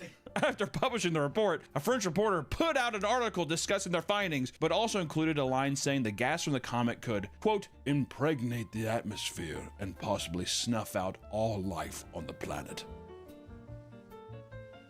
Bit of creative liberty in the title there, buddy. People began to freak out over the headline, believing that their death was imminent. Before the comet could pass, companies began to sell comet pills, which claimed to fight off the effects of the toxic gas. Insurance companies offered... Oh, that's so awesome. That's so fucking awesome, dude. Literally just a scam product that people fell for. These comet pills are novelty only. They have no therapeutic value. Comet pills, which claim to fight off the effects of the toxic gas. Dr. Haley's Comet Fever, a once-in-a-lifetime confection. Insurance companies offered policies of people's belongings in case they were destroyed. Farmers around the globe refused... Oh, well, they just knew. The insurance companies knew that shit wasn't going to do anything. They were just fucking scalping money off people. ...to plant crops, believing that there was no point since everyone would be dead. No more corn. I'm done with corn. Others locked themselves inside their homes, while others fled to the caves and sealed themselves deep underground, which I'm pretty sure is partially some of the inspiration for Fallout. Oh. There you go. After the comet passed and nothing happened, people were shocked to still be alive, and they moved on with the rest of their lives. I wonder what's happened with the guy who took comet pills. Well, Greg, we took those, like, look over to him, he's like having a seizure. He's on Halley's Comet right now. Yeah. Woo! In 1993, former sociology professor Hon Ming Chen had created a Taiwanese cult named God Salvation Church. It had also referred to itself as Chen Dao, or True Way, as well as God Saves the Earth Flying Saucer Foundation. I like that one the most.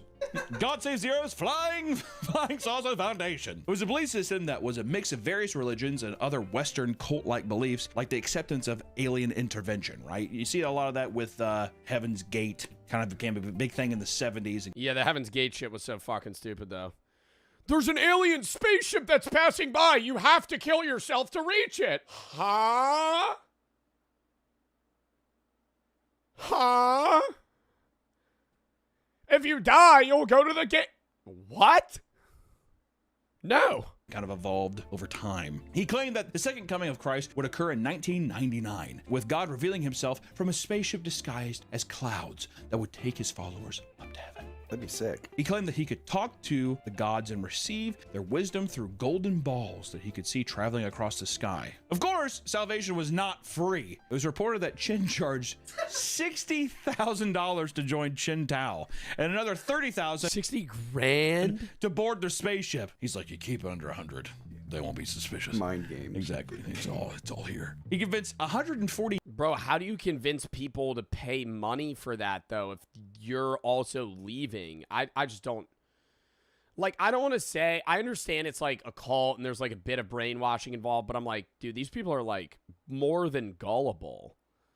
Like, you're flat out falling for somebody saying, hey, give me $100,000 and we're all going to go on a spaceship somewhere else. Why do you need the money? He dedicated members to sell all their belongings and move to California in 1995 after changing his mind about where the historic event would take place. This changed after followers witnessed the numbers 007 written in the clouds, which was interpreted as a sign that they must relocate their headquarters elsewhere. AKA, there was probably a 007 convention happening around. They're like, oh, Colorado, we gotta go. Despite the fact that this was actually just a marketing stunt to advertise the night it up. Oh my God, a fucking religious cult saw 007 in the sky and changed where they needed to all move because of a James Bond ad. Bear trap. To advertise the 1997 James Bond movie Tomorrow Never Dies. They slowly relocated to Garland, Texas. Apparently, this is because Chin thought saying Garland really fast sounded like Godland. From what Master Chin says, Garland sounds like Godland, and apparently thousands of years ago, God was here and they were told to return here. Garland. What's that sound like? Can I do that accent, or is that a problem? I think it's All right. Chin had guaranteed on his own life that God would make his appearance in Texas, of all places. Not a bad bet. You're in good company in Texas saying that kind of shit. Where would God go first? Everyone's like, probably fucking Texas. Probably fucking Texas, all right? In total, they purchased around 30 houses on Ridgedale Avenue, soon handing out flyers to its other inhabitants on bicycles in order to thank them for tolerating their activity in the neighborhood as well as their magnanimous acceptance. Trying to win people over. It's like, more money. Garland, we kind of weird. See a ball in sky. Oh, no. Garland, what's that sound like to you? Like, what? Garland, what's it sound like? Rhetorical. Don't talk. I talk you don't talk back. They would wear all white outfits and cowboy hats. Awesome. That is so sick. Confusing the neighborhood as to why they suddenly become the headquarters of a strange cult. Some claim they were friendly and that their beliefs were simply amusing to them. AKA, they're like, look, they look funny. What do you guys happen? Be alien. You don't talk to them. We cowboy now. Right, oh, okay, you are funny as man. But when that did is they? awesome. Oh, They claim no. that on When did they fucking stop believing in that, though? Did they, like, turn on the leader guy? the 25th, just days before, God would show himself on Channel 18 across every television set in the country, taking on Chen's exact appearance. It's 5 minutes after 12 right now, and Han Min Chen's not on there yet. And according to his own philosophy and preachings that we've heard, he's a phony. He knew he had an interview coming. So he had an interview for why it didn't happen and he just never showed? I don't know. From there, God would then help people survive a nuclear apocalypse that would occur in 1999. It would bring people to a specific rendezvous point on the shores of Lake Michigan, where flying saucers would take them to heaven after potentially stopping briefly on planet Mars, of course. And people in the neighborhood feared that the group would end up committing a because, you know, Heaven's Gate. March 31st rolled around and still nothing happened. Chin approached a crowd of reporters and stated that he must have misinterpreted God's message. He stated that his remaining followers would once again relocate to New York. A large majority of them... Oh my God, and the group definitely is just dwindling, you know? 140 people to start. First miss, 100. Second miss, 80. Third miss, 60. Like, he's getting a smaller and smaller circle here that's following him place to place. Gave up on Chen Tu entirely and began the process of moving back to Taiwan. He told everyone that he would punish himself by giving everyone in the crowd the next 10 minutes to either crucify or stone him to death, which nobody took him on. What? He told his followers, all right, you guys could just stone me to death. It's fine. I was wrong. From there, Chen Tao's numbers were severely reduced, and the group faded into obscurity by the early 2000s. Who even knows? He might even still be out there. I hope they crucified him. What if one guy's like, I will? He's like, well. The one guy actually does lean it. You guys could stone me, man. I'm sorry. I was so wrong about the end of the world. All right, I'll do it. Oh, wait, no. No. When I meant like figuratively stone, like maybe hurl insults at me, not actually kill me. Oh, 1 second. The ball just like fucking gets stoned. End of the world predictions have only become more common with the advancement of technology. And it wasn't too long ago that people thought computers were going to end the world. There still exists a general state of either denial, complacency, or even apathy about both the reality and the potential effects of Y2K. The year is 1999. And a lot of people are getting ready to celebrate the new millennium. However, not everyone's excited. A large group of people fully believe that the world was going to end as soon as the ball dropped because the world's computers would fail. 8 to 10% of the population were fairly confident that this was going to be an apocalypse. It was 8 to 10% of the world population believed that the world would end or go into disaster in 2000. What, because technology would stop working because it wasn't able to function or something? Why the fuck would technology stop working? Believe that the planes would crash, nuclear reactors would melt down, and systems controlling rockets would fail and be launched at random. All of this delirium stemmed from a simple misunderstanding of computers' code. Up until this point, computers' dates had worked from 00 to 99. But people believe that when the computer switched to 00, it would actually go back to 1900 and cause computer systems to fail. Oh, God! No, it would just change the number. And the year 2000 is also based off the Gregorian calendar, which the majority of the world functions on. It actually has no definitive relation to the Earth at all. We for some reason live at 2025. It's not actually 2025. The Earth has been around for a long fucking time. It's based off the Gregorian calendar, which is based off Jesus. God! To prepare for this upcoming event. But roughly, because actually wasn't Jesus actually born around like the year 4 AD, not 0? Yeah, he was born between 6 and 4 BC. I don't know. Then people withdrew their cash, believing that electronic banking would fall apart and destroy them financially. Businesses like Best Buy and Radio Shack warned people to turn off their computers so they wouldn't be messed with the time switch. And others built bunkers and stocked up supplies. On New Year's Day, all the computers switched over and there were minor crashes. Various ATMs were temporarily down and stoplights occasionally stopped working and random databases went down. No major computer system failed and all seemed to be normal. Out of all the craziness, nobody died, though a 104-year-old woman was invited to join a preschool because the system believed she was 4. Isn't that cute? That's awesome. If you're watching this, chances are the most memorable end of the world prediction from your... That is pretty funny. You live so long that you start getting emails to join a preschool because because computers recognize you as 4 years old. Your lifetime is the 2012 phenomenon. For people that don't remember this, or if you're too young or whatever, let me just tell you, when I was a kid, the 2012 thing, people were actually afraid of 2012. They were really afraid. My grandma, who has now passed, was like, we were watching the History Channel. She used to chain smoke cigarettes. We'd be watching like the History Channel. Of course, the History Channel had nothing to do with history. It was like aliens and shit. And she's chain smoking cigarettes, and then we were watching this 2012 thing, and she was getting me like horrified. And I was like watching it. I'm like, oh my God. Oh, like full on telling her, or full on telling him, you know, this is actually gonna happen. It's 2010. You only got 2 more years left, Hunter. I'd take those years I'd cherish them if I were you. Me, I've lived a long life. You're gonna die young. Sorry. This is real? I'm like, this is like how many? This is like 10 years from now, whatever. And she was like, when that year comes around, we should all stay together and we should just get together and make sure that we're with family. And I was like, what a haunting thing to say. It's like so cryptic, but everything's there. Like, you were gonna die and we should be together. It fucked me up, dude. Was it the Nostradamus? No, it was like, it's been so long, I can't remember. But all I know is just like the Mayan calendar's ending. Which also, even as a kid though, she was like, what the do they know? And she was like, well, the Mayans. I'm like, who cares about the Mayans? The fuck, maybe they ran out of stone. You know what I mean? I mean, how far were they just like, I mean, it'll pretty much be done by then. The idea that the world would face a cataclysmic event in 2012 didn't emerge out of nowhere. In fact, people claim that it was predicted thousands of years ago during the ancient Mayan civilization. A device called the long count calendar was used to measure time at a very long cycle that counted years in large chunks. In short, a new grand cycle was said to occur after every 13 Baktuns. Each Baktun consisted of 394.26 years. And it was just so happens that the 13th one lands on December 21st, 2012. Instead of treating it similarly to the exciting beginning of a new millennium, people convinced themselves that a terrifying world-ending event would occur at the time. So much so that they even made a movie about it with John Cusack. Really dumb. Not a good movie. He's in a limo and he like, whatever. Theories are ranged from disastrous fires, flooding, aliens invasions, and planetary collisions, and mass extinction. Some kids growing up around believers of this impending disaster admitted to developing serious fear and anxiety problems in their older years to their parents' endless paranoia. It was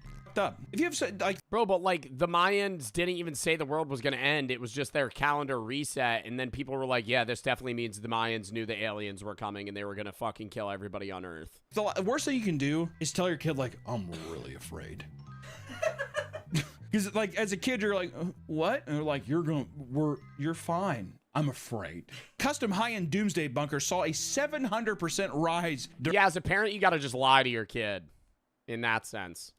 Like, even if you are scared, you just tell them you're not. Because if you tell your kid, your kid, like a 5-year-old's going to look at their parents as like God. They're the end all to everything. So whatever they say goes. So if you tell them you're fucked, that'd be like, in their perspective, God telling you he's terrified and he has no control. You'd be like, what do you mean? You're the only one that what do you mean? You're at the top. Like, that'd be mortifying. During this time, as ultra-wealthy people wanted to play it safe and ensure the safety of their friends and family. Some preppers, like Tim Ralston in Arizona, would often perform doomsday dress rehearsals with the two children to make sure they were ready for the worst come December 21st. Another couple, Kathy and Bruce from New England, decided to stockpile bees instead of weapons. According to them, honey would become a valuable bartering tool in the coming apocalypse. I love that, dude. That's a badass. Over in China, Liu Xingzhe decided to go a much different route, spending his entire life savings of $160,000 to build a 70-foot by 50-foot ark-like vessel to protect himself. He feared flooding the most and believed that shit does not look like it would float. Taking his homes to the seas would be the best option. Liu offered to let other people take refuge in alongside him. My boy Liu is selfless. He's a good man. In the end, the day came and went without anything significant occurring. Here we are. I like to think that every time these doomsday predictions, that they actually happen in an alternate universe or the universe that keeps going on. You like to think that? Yeah, like we're a quantum immortality universe. On TikTok, a woman opened up about how she and her husband have been talking with the Sumerian demon since July of 2013. Me and my husband have essentially been talking to something on a Ouija board that goes by the name of 7.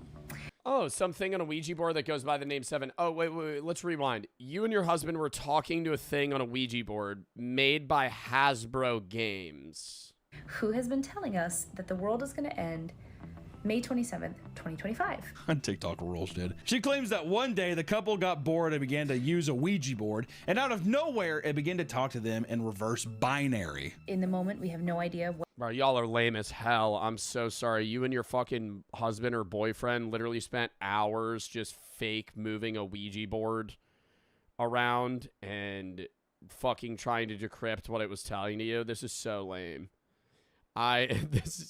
Bro.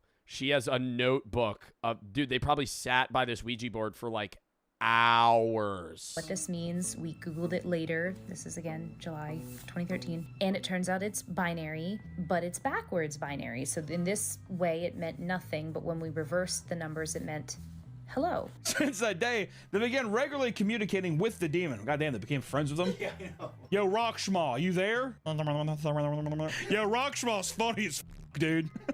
The demon had told them that they are the third group he has contacted, and the first two died during the first atomic bomb dropped in World War II, and the others was when JFK was assassinated. So the demon contacted JFK. Eventually, it revealed that the world would end on May 27th, 2025, and repeatedly told them to climb the mountain or return to the mountain.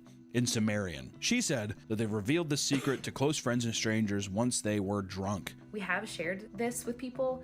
They either kind of wave it off, they're like, oh, that's cool, or they pretend, they say they're interested, but then they never really follow up. Another person... Yeah, because they're just trying to be nice and not call you fucking insane. Because they're your friends, they're not trying to go, hey, Cynthia, I think you're actually fucking crazy. I think this is the stupidest thing you've ever told me. And the fact that you and your husband have been spending the last, 3 years communicating to a demon on a Hasbro Games board is a bit of a waste of time. Claims to have a recurring dream every 7 to 8 years where people all around the world gather to watch as the moon turns completely black. Like the eclipse? Mm-hmm. Yeah. Not long after, large groups of alien ships fly out from behind it and start terrorizing Earth. People flee and pray as they try to survive. Eventually, the night sky is empty and blown apart. Like if I could only buy a Ouija board at like if I could only buy a Ouija board with like the blood of a frog and the hand of a monkey, and I had to go under a bridge at 3 a.m. and unlock a door in a weird black market to buy the board, I would believe that that board was real. But the fact that I could go to my local Target and buy a Ouija board next to a Lego set of Super Mario Bros. Is probably telling me that that Ouija board is fucking fake. How do you say it? Ouija. A Ouija. I don't give a shit. A Ouija board. A Ouija board. The person fully believes this is coming soon and that there have been warning signs all along. Yo, a Luigi board. Maybe that's why it's next to Mario. Roxas, stop that shit, bro. I'm gonna pee. A lot of people claim to have aliens in their dreams. Like one person who claimed to see a biblically accurate alien enslave the earth. Okay, first off, a biblically accurate alien. Got it. In their dream, a giant orange orb hovers over the earth, which is pulsating with plasma energy. It doesn't have eyes or any facial features, but everyone on earth felt like they were being watched. He described the being as God and explained that he knew without a doubt that the end of the world was imminent. The dream ended with the alien keeping people captive inside of a structure-like shopping mall and also abducting people and putting them into a giant orange orb. Sounds like he just wants to go to Orange Julius at the mall. Doesn't it? And I was super thirsty when I woke up. Rockshaw, stay away from me, man. Nobody truly knows when the world's gonna end, and that's probably a good thing. There are scientists out there who have listed numerous ways in which the Earth could end, right? Whether it's soon or within the next 1,000 years, but so far, every single prediction has been dead wrong. The next time you hear about some crazy world-ending event, take a step back and really think about what's being said. It's probably coming from someone who's chronically online or a scam artist looking to drain you of your bank account. Or, you know, pollution and all that kind of stuff will kill us too. There's a lot of fun ways the Earth's gonna end. It's gonna be sick. But hey, at least we have YouTube, am I right? Roll them credits! I really liked that video. That was fun hearing about the various ways people convinced themselves the world was gonna end. Anyways. Everywhere, guys. Bat and fork. How are they getting this many bats, though? Are they farming them, or is it like they're finding them in the wilderness? Because I just don't understand how every market has fucking hundreds of bats. It's how much? 3 for 100,000. Correct, yeah. That's how they normally sell it. So it's $2 a rat? Like in like 3 pieces for a higher price. Yeah, they won't sell it once because like you wouldn't if it's not. Is that a good price? Not enough for one portion. I'd eat that. I'd eat that. That, like, bro, compared to a lot of the other shit. Or a higher price. Yeah, they won't sell it once because, like, you wouldn't if it's not enough for one. Like, that looks pretty good. That, dude, that kind of has, like a kielbasa, like, a cooked sausage crisp to it, like right there. Portion. One portion, not person. Well, unless you're really crazy, love that, you can eat it the whole 3 fish. Because they're gonna chop it, like diced it. What's in its butthole? So one duck is... Why was its butthole like open? 75,000. 75. This one, right? But one bat... 450 for a duck or a bat? Rather have a duck. One big bat can be the same price. Okay, so like, it's like very common to find a bat, but it's more difficult to like get the bat. The bat. Yeah. Right. Yeah. That makes Why is sense, it I more guess. expensive? So it's kind of like a delicacy. You get less meat, but you're paying for a more premium meat. Correct, yeah. It's considered like what premium, the bat. And even a rat, like 3 rats is 100,000. Yeah. So you could get... Yeah, what the fuck? A duck, an entire duck's 450, 3 rats is $6. You could get more than a duck for the price. Oh my god, they're alive right now. Of 3 rats. Like 1.5 ducks. 1.5 ducks. I'm gonna scan this video. I hope they don't kill the duck on the video. I don't think they would show that. What would you prefer to eat, guys? 1 duck or 3 rats? Those A duck. are your options. Hello. Oh my god, they have rats. Wow. Oh, they love it. And these guys, where did they come from? That's from Klabats, northern part. It's about like 2 hours from here. And so they just bought this in to sell it today? Ini beli sendiri atau saja? Oh yeah, they hunt them and some is they hunt them, some they get it from whoever that in the village they sell. Got it. These are not city rats that you might be picturing scurrying around the sewers. These are white-tailed forest rats, one of the many semi-arboreal rat species that are native here to Sulawesi. I didn't really know what that meant either. It's kind of like they spend a lot of their time at night in the trees, and then they burrow back down into the dirt during the day. And they are hunted all over Sulawesi. Here... Yo, he's got thermal vision. This motherfucker's a sniper in the woods right now. Oh my god. Here, they are a delicacy. They're not cheap at all in this part of the world. They sell for Dude, they're fucking expensive as shit. 100,000 rupiah for 3. You can pick up just about any other meat here for less than that. Chicken, duck, pork, you name it. But come Christmas, Easter, the demand for rat just surges. And it's like almost a special occasion dish. Correct, yeah. But it's also like everyday fare. You can be an everyday fare whenever like, because it's like one of the only places in North Sulawesi that has selling all these kind of things. But no turkeys. No what? Turkey? We don't even know what Turkish is. For farmers. Yo, low-key, for fucking Thanksgiving, I feel like I would try rat one time instead of a fuck-ass turkey. Just a whole fucking turkey, dude. Just fucking dripping. Dripping, sitting there. It's fucking dry as shit, even if it's fucking wet. Dude, even if it looks wet, you fucking bite into it. It makes that... while you're chewing it. It's disgusting. I hate eating turkey. They're also thieves. These things raid the crops. They get into the cacao, the coconuts. Oh, so it's good they're killing them too.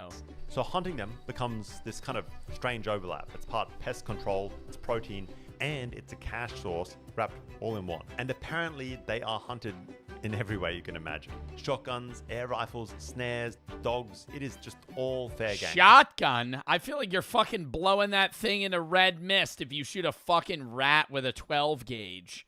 Are you hitting it with bird shot so it just peppers him? And so, inevitably, I find myself adding this to the list immediately. It's time for another rat hunt. Trying to click. Alright guys, we're about to head deep into the Sulawesi jungles. Tonight's prey, or target prey at least, is rats. Just like the ones we saw at the market, the whitetail, apparently they taste pretty damn good. We've eaten the bats already, we've eaten the pythons already. Rat was the final kind of piece of this like Sulawesi mad market combination. So, rat hunting, Sulawesi style. I feel like out of those three, I'd most want to try snake. Like, I would try a python. I see some air guns. Let's see a tree with some fruit. Dude, I'd just be so I mean, I got bit by a tick in the woods and got a fucking rare meat disease. I feel like if I'm in the jungle in Indonesia, bro, I'm gonna be like, yo, some shit's gonna fucking bite me and I'm gonna swallow up like a fucking melon and die. Something's gonna fucking latch onto my neck and bite me and I'm gonna get some sort of disease that's gonna fucking kill me. Like, that would worry me. That I wouldn't even be worried about. Like, being with these guys, I'd be like, yeah, okay, I'm not going to die to, like, a fucking animal. But I'd be like, dude, some bug's going to fucking bite me, and that's going to be hell. Mosquitoes? Well, I know when you go to certain countries with, like, diseases that they have elsewhere that are transmitted by bugs, you have to get vaccinated before you go. We start just trying to call in the rats.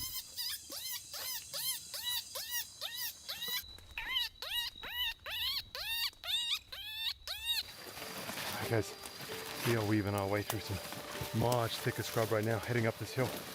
It is kind of like... What the fuck was that noise? He's perfected the rat call. I mean, I don't know if I'd call it thick jungle, but it's thicker. We don't need machetes or anything like that. There's definitely an old trail here, but it hasn't been used in a long, long time. That's for damn sure. Hopefully there's some rats to make this worth it.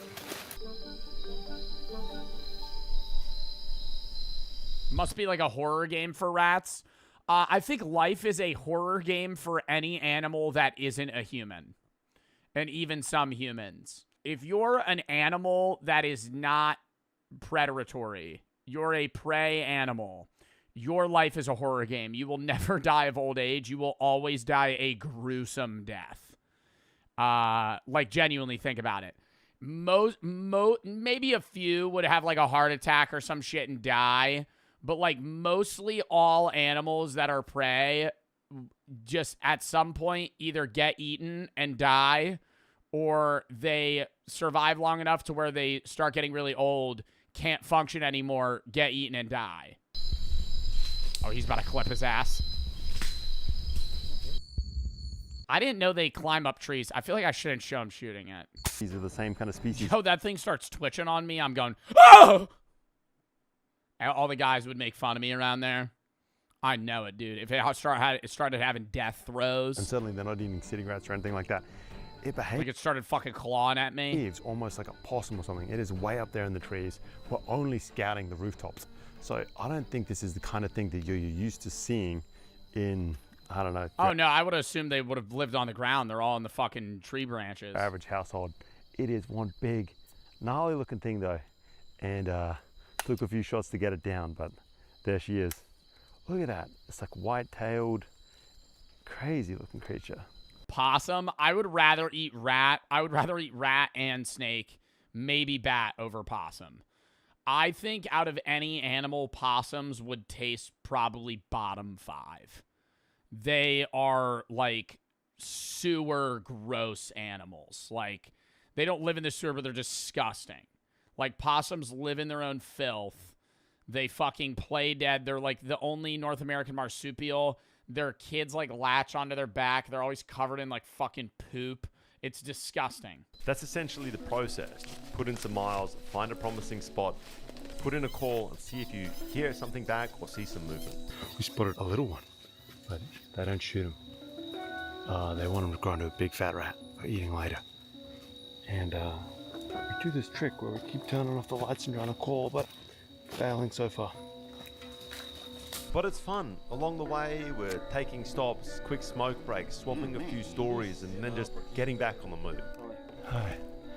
Hi guys, it's break time. We have one rat down, and I'm telling you, there's a lot of work for one rat. Like, this is some thick ass jungle at points. We've been through, I don't know, thick, almost like scrubby stuff. We've been through large elephant grass. We've been Why don't they breed them? I feel like rats fuck like crazy now. Same thing with like rabbits. Like, why don't you like just capture like fucking 10 of them and then breed them? The cacao trees here are everywhere, but nearly every pod that we passed has been ripped open, destroyed by the rats. It's pretty clear that these things aren't just food, they're also a problem. So the local farmers love it when these hunters are out and about trying to get so it is. Yeah, I forgot. It's like a pest control thing. rid of them. We push on past old farmhouses, stopping along the way every now and then to gather mushrooms and nuts that we might use for cooking later. Hey guys, I think we've come to a clearing. I can hear the river just like raging behind us. So we've started to sort of collect small branches and trees. I think the deal is I make up some plates. And I don't really know how we're going to cook up these rats. I suppose we need a fire.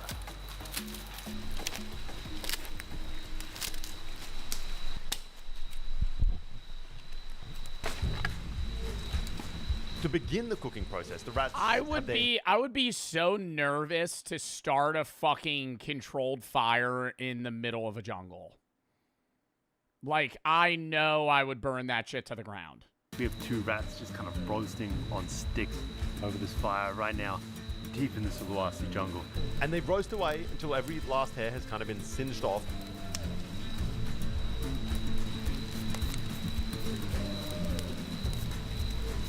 And at this point, you could probably just eat them right away. But we've got a fair bit more prep to go because these guys take even their jungle meals pretty seriously. These guys are blackened to a crisp and they are cooking away. Now that the rat is cooked, they get large sections of bamboo, just really wide chunks of it, and start beating it into strips with a machete. They leave just enough fiber in between the different strips to hold it together, and it can be sort of unrolled. Oh my god, are they gonna like... Wait. Are they gonna like oven bake the fucking rats? Like over the flame? Maybe not. Tree branches are then lashed together with vines, the bamboo mat. Or like rotisserie, they're gonna fucking... They're making like a makeshift fucking rotisserie thing. Is laid on top. Oh, no. Some banana leaves are added. And I'm guessing terribly. You've got this kind of really cool setup, this jungle table of sorts. Meanwhile, 4 short sections of branch are hammered into the ground beside the fire to form a stand that's going to hold a pot for cooking rice. Another section of bamboo is used to sort of split open, creating these large water containers and a makeshift chopping board along the way. This looks so complex. Oh, I think it is going to be like, not like an oven, but they're doing like, I think they're trying to transfer some of the, I guess the taste from, they said the banana leaves to the rats. On the table. Maybe package it up. Oh, it's like a little chopping board. It's genius.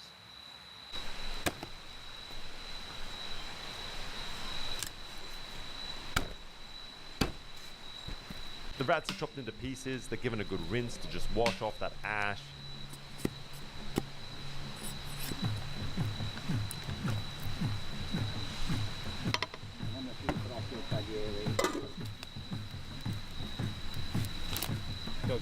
Then we begin preparing the rest of the meal. They slice shallots, local herbs, lemongrass, and toss in some mushrooms that we gathered along the way earlier. Chilies and garlic. Turns out they're hallucinogenic. Garlics are mashed together in this rough. That'd be an experience, dude. You're like, oh, yo, actually, rat's not that bad. Why do you have 3 eyes? Wild mushroom salad going on the side. This chili mix spread out on top.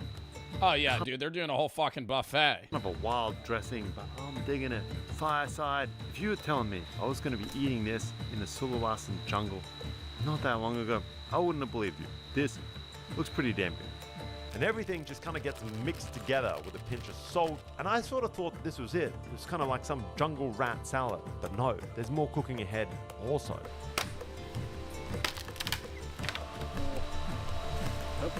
Yo, I gotta say, I could get behind the rat eating, chat. I could get behind it. I think the bat was a no-go for me. The skin looked disgusting, but the rat doesn't look that bad. I think because they already took out all the organs, and they're just, like, roasting the meat. So it's just meat, and they're doing, like, crazy-ass... Dude, they're, like, doing all their own handmade rice. They're doing fucking all these herbs and spices they're throwing in. They foraged mushrooms. Every long day till you're fucking starving. Is then pushed into these long, thin bamboo tubes. Those are set against a rack that's made next to the fire. 2 a.m. They lost me. Sulawesi jungle. Tired as hell. Just want to eat some rat meat. Go to sleep. And after about another 15-20 minutes, this elaborate meal is finally ready to eat. I don't know. That makes me not like it anymore. The like aggressively like pushing it out of the tube and it just making that like plop noise. I know, in fact, that this is standard Indonesian jungle fare. We have this crazy rat salad cooked in bamboo. As long as they didn't do the bamboo thing, I would eat it. I would try it either way. Oh, you're going the whole fucking day. You're rat hunting, bro. I would have to taste it. I don't know, maybe it's like a rat curry. We're gonna see how it's done. These guys are really chowing down. They're like moving quick. Damn, do people eat squirrels a lot too? I know people eat squirrels. I've never seen somebody eat a squirrel though either. This half the stables. I'm sure it's worth the 3 hours trekking, having to hunt these. Yeah, I don't know about 3 hours to get fucking 3 rats worth of food. Things out of the trees, cooking them yourselves. I definitely just go to Tomahawk. Could have just gone to the market, bought them for $6. Market, buy 300,000. Best deal out there. Check it out if you're ever in town, guys. I'm telling you. Yeah, if I'm ever in town, I'll definitely go to the meat market and grab the 3 rat pack. Jungle rats, pretty good. Oh, these guys love it. All right, now that was such a fun video to watch.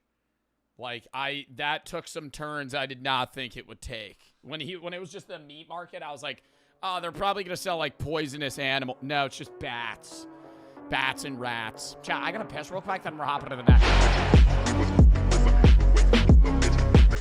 Why Otto Warmbier didn't survive North Korea. For the people that don't know Otto Warmbier, he is the guy that took the poster off a hotel wall in North Korea. They set him back in a vegetative state, and he died. This is Otto Warmbier. He's a 21-year-old American college student. My crime is very severe and pre-planned. No, it was not severe. And I also don't know really if it was pre-planned. I think North Korea's government that killed this guy and effectively tortured him is full of psychopath narcissists that don't understand that somebody taking a poster off your wall really isn't that big a deal.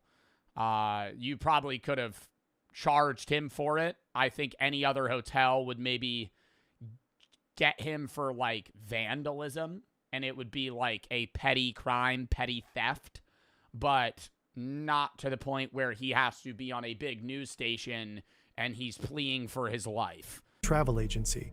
The destination was Pyongyang, the capital of North Korea.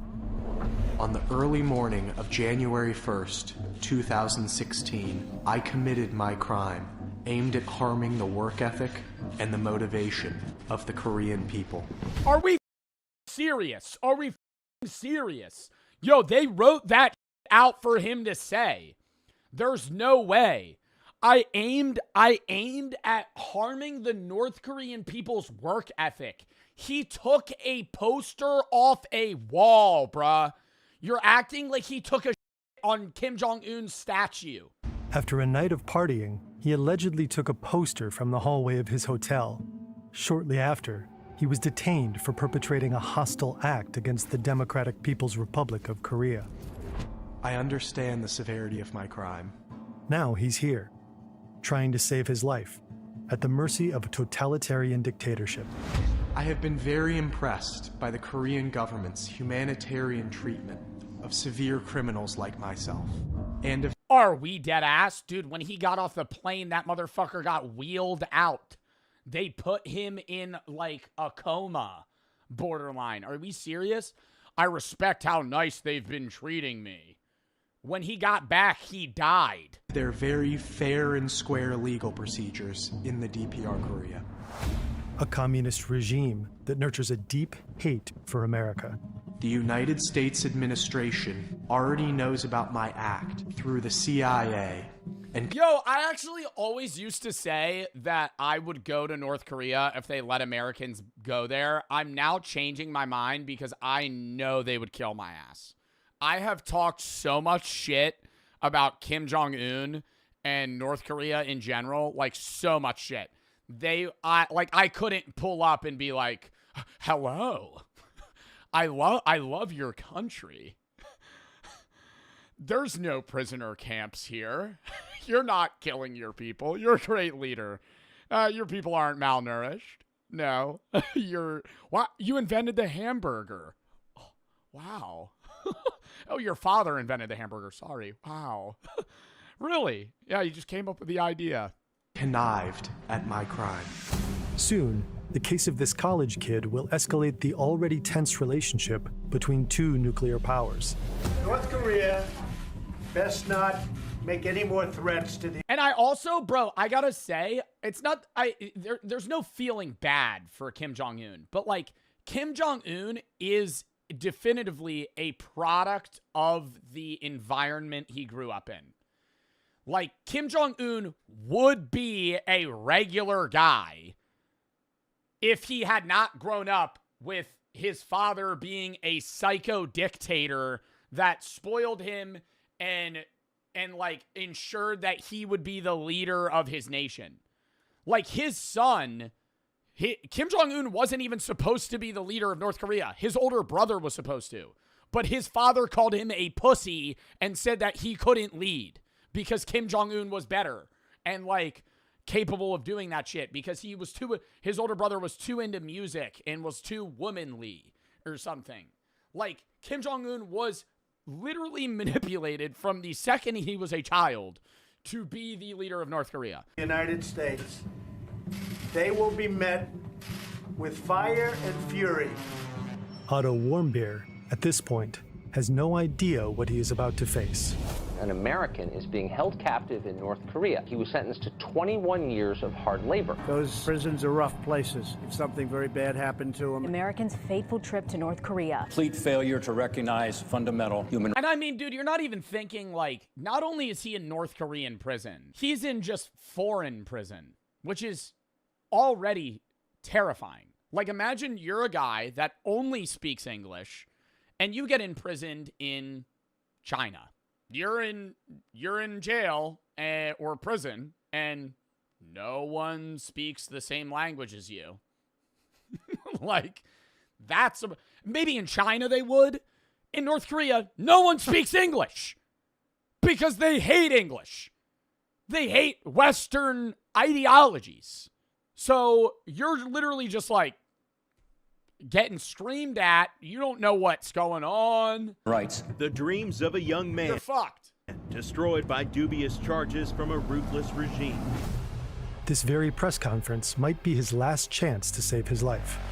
I don't want to say, yeah, and I know that, like, they have him. Oh, my God. I feel like this is just one of those scenarios where it's like, and I'm not going to see, I know Trump was president when this was happening, and I think what he's doing right now, and he's like, we need to forcefully take over Greenland. Fucking crazy, right? Like, Denmark literally says we could use their military bases, and, like, why is he saying that? For his own personal gain. It's fucking weird, right? But, like, this is one of those scenarios where I do wonder what would have happened if he was like, if Otto Warmbier comes back harmed, I will bomb North Korea. Like, if he just, like, flat out said that. Like, obviously he never would over this kid because he's not, like, I don't want to say it, but it's like, the U.S. does hold value over important figures in foreign policy, especially with obtaining, like, either prisoners of war or, you know, people that are held captive in other countries. Like, if he was not just a random college student, it would be different. Son in my family. My mother needs me. My father needs me. My younger brother and my younger sister need me. I entirely beg you, people and government of the DPR Korea. I think he is emotional, but what sucks is he has to put, like, this begging plea when, like, he's not in the wrong. Like, he did a slap on the wrist thing, and they kill him for it. He did something so minute. The counterpoint people are going to say is like, well, he was in North Korea, you should have known. But it's like, okay, bro. For your forgiveness. Please. I have made the worst mistake of my life. Otto Warmbier won't survive, and his case will bring What'd he do? Took a poster off a wall. The US and North Korea to the brink of war. But the version of events many people remember might not be true. What? Can't start out the video. Much like of our Fern. research is based on this extensive GQ article. Find the link in the description. New Year's Eve, 2015. This is Kim Il-sung Square in Pyongyang. It's not 2015 in North Korea. It's not 2015. New Year's Eve, different year in North Korea.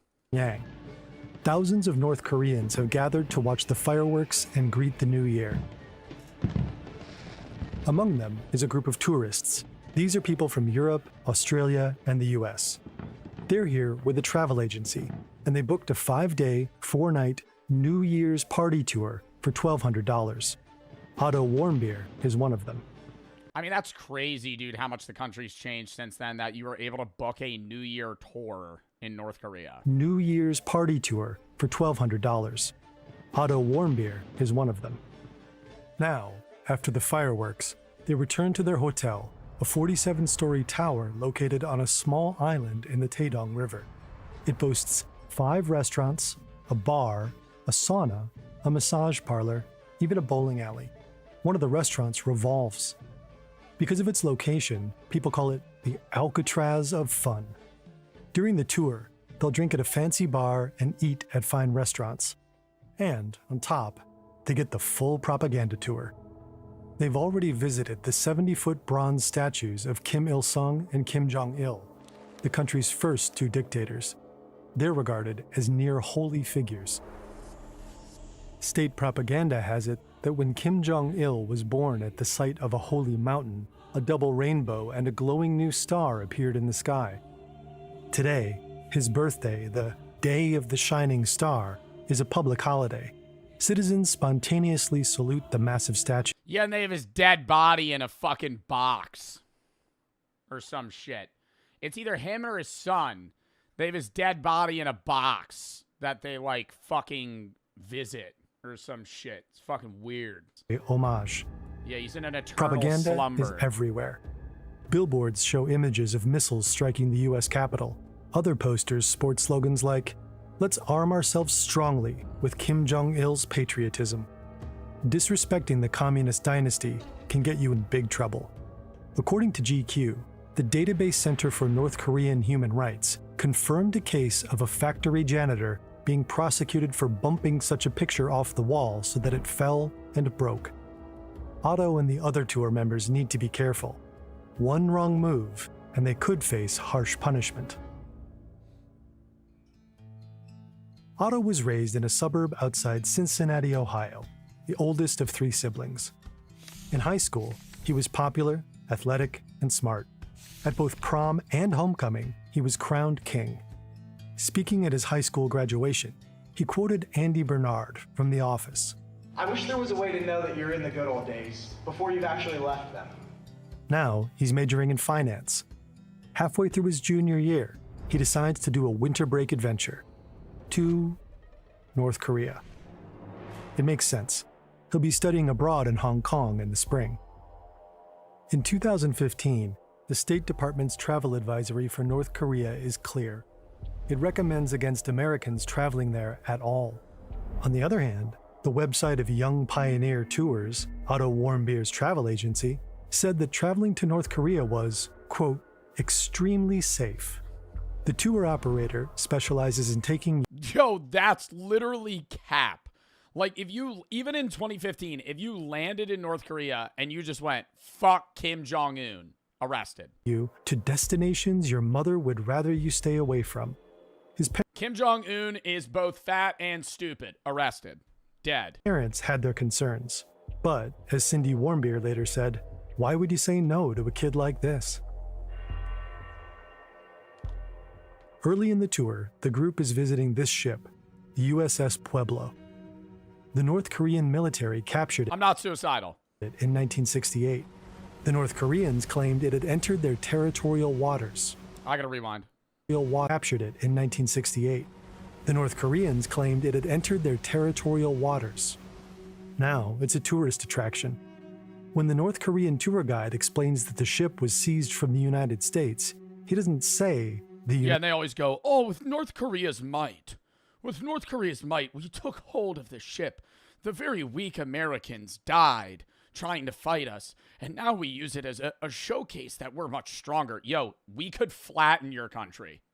Like, I mean, it's just utter, it's garbage just being spit out of their mouth. Like, it is literally just like fucking king. Yo, nobody dick rides harder than the people of North Korea for Kim Jong-un. And it's not even because they want to. They have to, or they die. United States. He says the imperial enemy. This is not political, chat, bro. I'm not putting a political warning. In 1950 and 1953, the U.S. dropped an estimated 635,000 tons of bombs on the country, plus some 32,000 tons of napalm. Major cities were obliterated. 75% of Pyongyang was destroyed. During the war, as many as 1 million civilians perished. Wow. In 1953, a ceasefire ended combat in the Korean War, but a peace agreement was never signed. Technically, the North is still at war with the South, and with its ally, the US. Most Americans are unaware of this war, so much so that the Korean War is often referred to as the Forgotten War. Not so in North Korea. The North Korean tour guide explains what some random history that I'm probably going to poorly explain to you is that the U.S. originally didn't even want to get involved in, like, Asian war, like, involvements. But during, or right before the Korean War, something happened with Taiwan, and the U.S. wasn't going to get involved. And because it was outside of, like, the line of protection or something that they had geographically drawn. And then there was something that roped in the U.S. to Korea, and then that, like, fucked everything for, like, the involvement of China and Taiwan, and then also, like, Russia, and how they backed the North Korean, it was like the Iron Curtain involvement, where they were trying to get South Korea to be taken over. And so it became this whole thing that the U.S. ended up getting in. I'm explaining this terribly. Yeah, it was like, originally there was no plan for the U.S. to even enter the Korean War. Like, we were just going to be like, we're out of it. It's not our problem. You know, and then they just roped us in. 82 American sailors that were captured along with the ship. They were beaten, starved, and only released after 11 months. Otto Warmbier is not visiting just any country. Also, correct me if I'm wrong on that. I probably got info wrong there, and I explained it bad. He's in enemy territory. Danny Grattan, his roommate during the tour, will later recount that Otto seemed a little bit shocked. To lighten the mood, he and the other tour members give Otto a nickname, Imperial Enemy. The rest of the tour goes smoothly. Sightseeing during the day, restaurants and bars at night. They even engage with the local kids by having a friendly snowball fight. One of the reasons people You just throw an ice ball and kill one of them, and then that's a big deal, too. That'd be fucking scary, bro. travel is to understand the world a little better. Like, I feel like if I was in North Korea, I wouldn't want to do anything there. Like, I would just sit in a room and wait until it was time to leave. Brilliant does that for learning. It helps you engage with ideas in a hands-on way, so you can unlock Oh, it's an ad. to everything on the platform. Back to January 1st, after the fireworks. When the tour group returns to the Yanggokdo Hotel, they split up. Some go to the bar. Danny Grattan heads to the bowling alley. They lose track of Otto. I'd be hitting that bowling alley up too, bro. Oh my God. Second they say we got a bowling alley in the hotel, yo, I'm on the lanes nonstop. When Danny gets to his room, around 4:30 a.m., Otto is in bed, sound asleep. Then, a day and a half later, the group is ready to get on the plane. It's time to go home. As the last members of the group, Danny's and Otto's passports are checked. The officers take an unusually long time to scan their documents.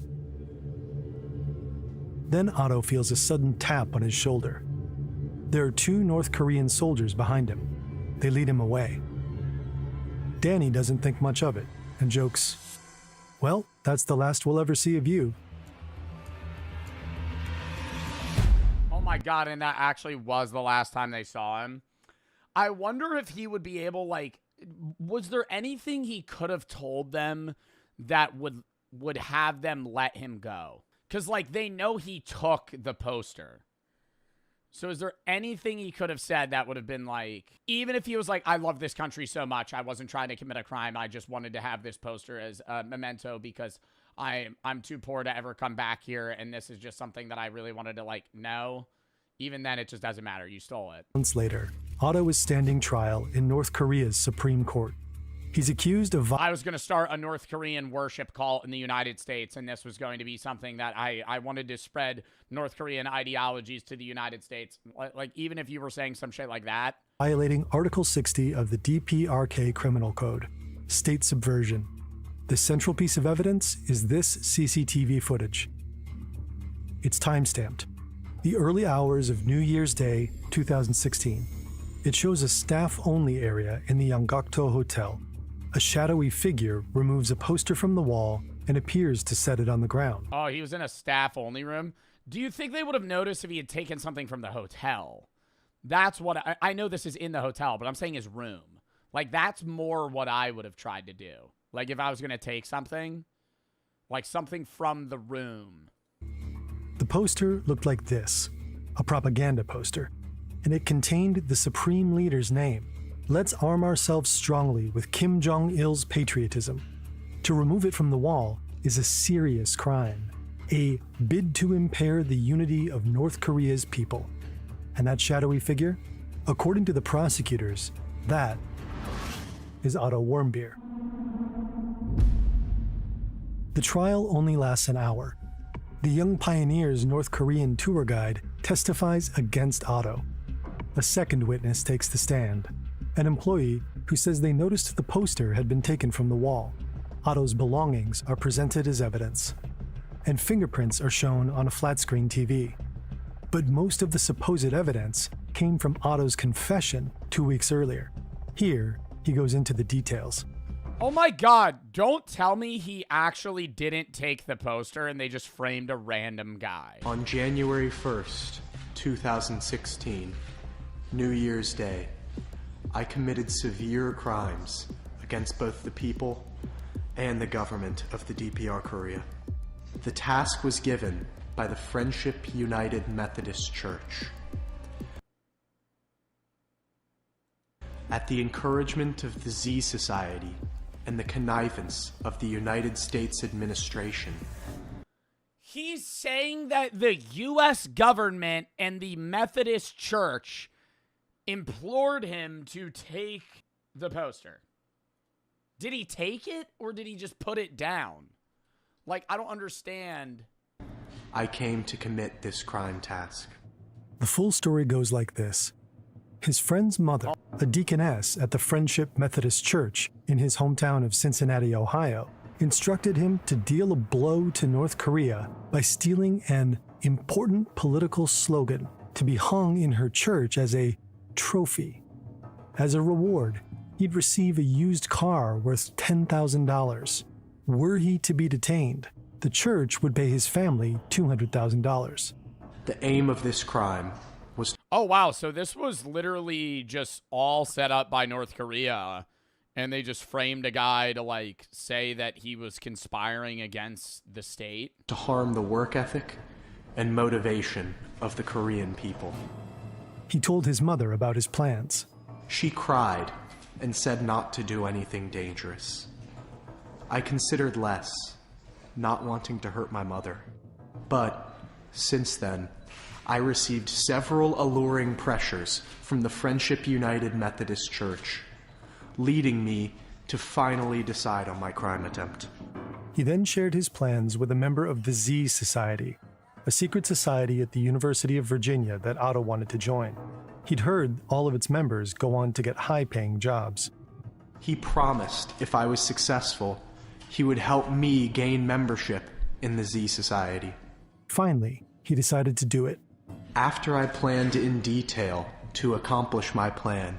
Yo, and, like, do the North Korean people in this room believe this guy? Or do they also all know that this is a load of horse shit crafted up by some fucking dumbass on their end trying to say that, yeah, Otto Warmbier got paid by a random church pastor to fucking steal a poster. and that if he stole the poster, he would receive great financial gains and a used $10,000 car, as well as high-position job options when he returns. To steal a $5 fucking poster that is probably made of dog shit fucking material as well. On the early morning of January 1st, 2016, I committed my crime of taking out the important political slogan from the staff-only area of the Angakdo International Hotel, aimed at harming the work ethic and the motivation of the Korean people. And he explains, What, the fucking one janitor and the maid at the hotel, dude? They probably have no guests at that fucking hotel anyway. I mean, the plot goes all the way to the top. The United States administration already knows about my act through the CIA, which is closely linked to the Z Society, and connived at my... Yo, the Z Society actually sounds like some shit that's made up from like a Disney film. Like, genuinely. crime. The church, too, is linked to the government. The Friendship United Methodist Church is not a typical church. It is very wealthy, with $42 million. That is why the United States administration... Yeah, the fucking $42 million. I mean, that number might be accurate across all of the Methodist churches combined. His local Cincinnati church does not have $42 million. has very close ties with this church. He was manipulated, plain and simple. I was clearly given the task by the Friendship United Methodist Church. I was encouraged by the Z Society. My crime is very severe and pre-planned. I regret my actions more than anything. I beg for forgiveness, and I beg for help in any way possible to save my life. 완비의 발언이 끝났습니다. 들으신 바와 같이 미 행정부는 우리 공화국을 반대하는 정말 더러운 행위를 감행하고 있습니다.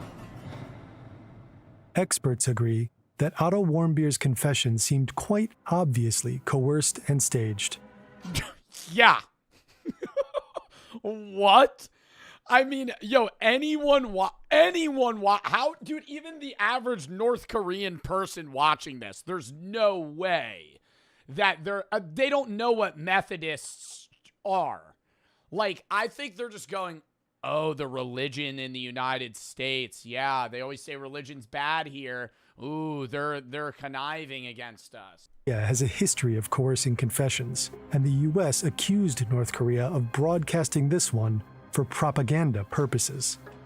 A member of the Z Society said Otto had never approached them and denied any affiliation with the... What is the Z Society? That's an actual thing? What the fuck? A secret society that was founded in Virginia in 1892? Remain anonymous because the belief that service, when provided anonymously, provides a unique philanthropic opportunity. CIA. And the senior pastor at Friendship United Methodist Church said he didn't know of the deaconess mentioned by Otto. But this is later, after it's too late. Now, standing before the Supreme Court, all Otto can do is beg. I was used and manipulated. Please, act to save me. Please save my life. But his pleas fall on deaf ears. He's handcuffed and led from the room. He's been sentenced to 15 years of hard labor. 2 days later, on March 18, the Korean Central News Agency released the CCTV footage to the public. Western news outlets treat... Bro, that's not him! Oh my god! I feel like the story I was fed was from North Korea. What the fuck? The footage with suspicion. That figure could be anyone. That shit's in 140p! One story notes that the corridor is well lit, something that, in a country where electricity is scarce, is far from the norm for staff-only spaces. Some of his tour mates give interviews. One of them, Sarah McLaughlin, says there was an issue with the time shown in the video. Your group had been out at a New Year's Eve party in the hours before that. Were you even back at the hotel then? No, the time didn't match up at all. According to her, what the fuck? So from the start, North Korea planned on pinning this on someone, and they picked Otto because he didn't go out with the rest of them. Like, if Otto had gone bowling or something, they would have just picked somebody else. The young pioneers didn't return to the hotel until around 3 a.m., more than an hour after the footage was allegedly captured. Oh my God. Another tour mate says in an interview with the BBC that Otto was careful to observe the rules. They'd been told not to take pictures of military staff or installations, and he'd been nervous when taking a photo with military personnel in the background.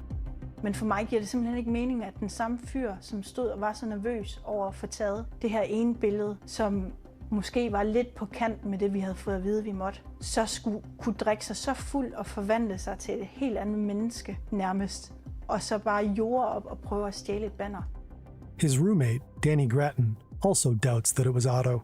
We never mentioned anything remotely like that. We'd already bought some souvenirs. In my heart of hearts, the guy I knew for 3 or 4 days was not that type of guy. Everything about the whole story was fabricated, in my opinion. But why?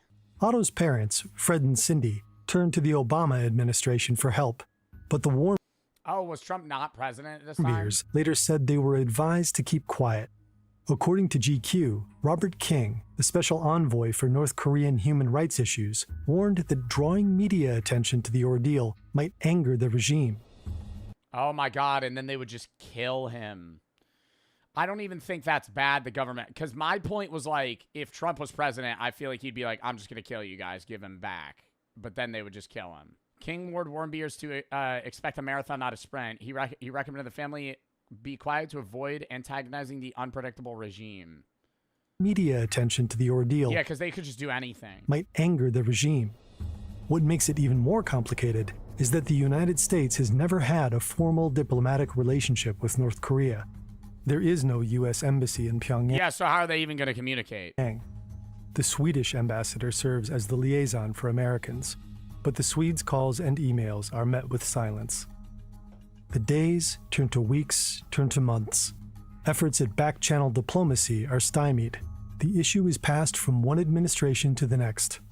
No one knows where Otto is, what he's doing, or how he's being treated. Then, in early June 2017, some 17 months after his detention, the news finally arrives. Otto is unconscious. An extraction team of doctors and diplomats is put together. And finally, Let me start by saying that I'm glad Secretary of State Rex Tillerson and I, along with a very talented team, were able to get Otto Warmbier back with his parents. Fucking idiot, dude. Like, I mean, like, we got Otto Warmbier back. He's in a fucking coma. We got Otto Warmbier back. He's brain dead. He's, what the fuck? We got him off the plane. You got him back. You got a body. Highly requested video. We fooled locals with offensive city plans. Give us feedback on our new city plans. We're installing the world's biggest pride flag. Hell no. Are you joking? No. Do you guys disagree with that? I'm like, I can guarantee you no one will ever vote for that. Who wants to see us? I always wonder how, like, YouTubers and even mainly, like, Impractical Jokers still get people to believe these things. But I've come to realize that they always get old people that are, like, really detached from society and reality in, like, local rural towns to do, like, a town meeting about city plans. Like, somebody that would be a part of the HOA in, like, your rural Nebraska city. Not gullible? Not, I don't know. I wouldn't necessarily say the word gullible. Maybe... But, like, yeah, no, people that are living in 50 years ago. Society where parents stay together longer. Well, we have a solution. a 50% rent increase for single mothers. What? I'll need something to throw at you. We'll take that as a yes. We'll take it as a yes. No. Are you trying to go? I feel like these guys can pull it off because they're YouTubers, but don't you ever wonder how, like, I don't watch Impractical Jokers anymore. I feel like nobody, I don't want to say that's a dead show, but, you know, it's not 2013 anymore. But I always wonder how they still get people that don't know them. You know what I mean? Like, who below 50 is going to walk into a Walmart and have Murr or Sal walk up to them and be like acting really weird and laughing before they say anything? Like, obviously they have a person in their head telling them what to say. Like, even if you don't know them, you'd be like, yo, you're a part of a bit. Like, this, I'm on camera right now. The NFL playoffs are here. Football is at an all-time high, and there is no better time to get in on the action than with DraftKings Sportsbook, the sponsor of today's video. If you sign up with DraftKings and use promo code JOEB at sign up and place a $5 bet and your bet hits, you get $300 in bonus bets instantly. What an offer! DraftKings Sportsbook is the place to place touchdown bets. Not only do they have same-game parlays, they also have live betting for the people that love the thrills of live betting, betting on drives, betting who's going to get a touchdown, if they're going to place a field goal, whatever, in a given drive. DraftKings has you covered. And if DraftKings isn't available in your state yet, one of the green states, you could still take advantage of DraftKings Fantasy. So sign up for DraftKings today and use promo code JOEB at sign up and place a $5 bet. If your bet hits, you get $300 in bonus bets instantly, minus 500 odds required. Thank you to DraftKings for sponsoring this video. Let's get back into it! Us? You have said no.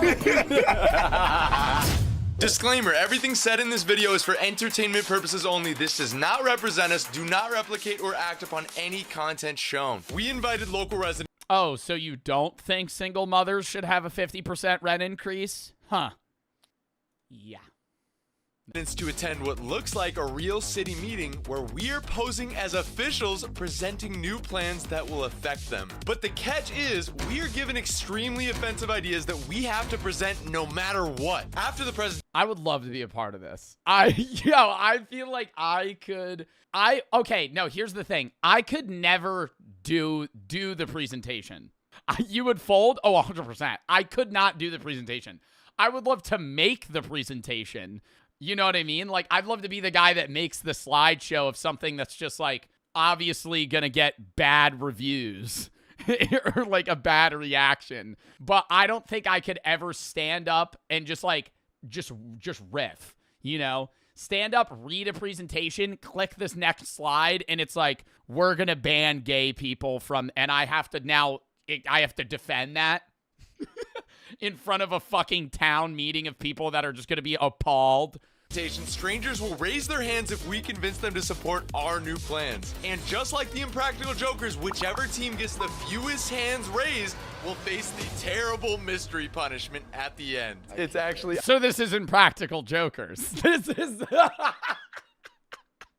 This is a one go on Impractical Jokers. There's no thumbs down. It's just if you lose, you just get the punishment.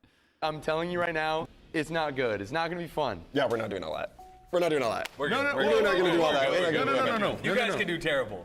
We're not doing terrible. We do like the chill. We do like the prizes. We're not doing punishments. No, we're not doing the punishment. We're winning. This is the winners. Do you guys see what's behind you?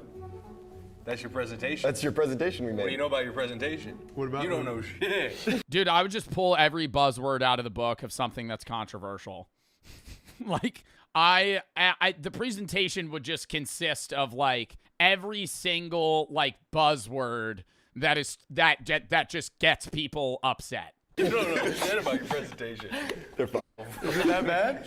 It's bad. What do you mean is that bad? Yours is so bad we have a security guard here. Oh my god. Oh my god. JD and I are going first, and remember... Security guard here in case one of the people fucking rushes them.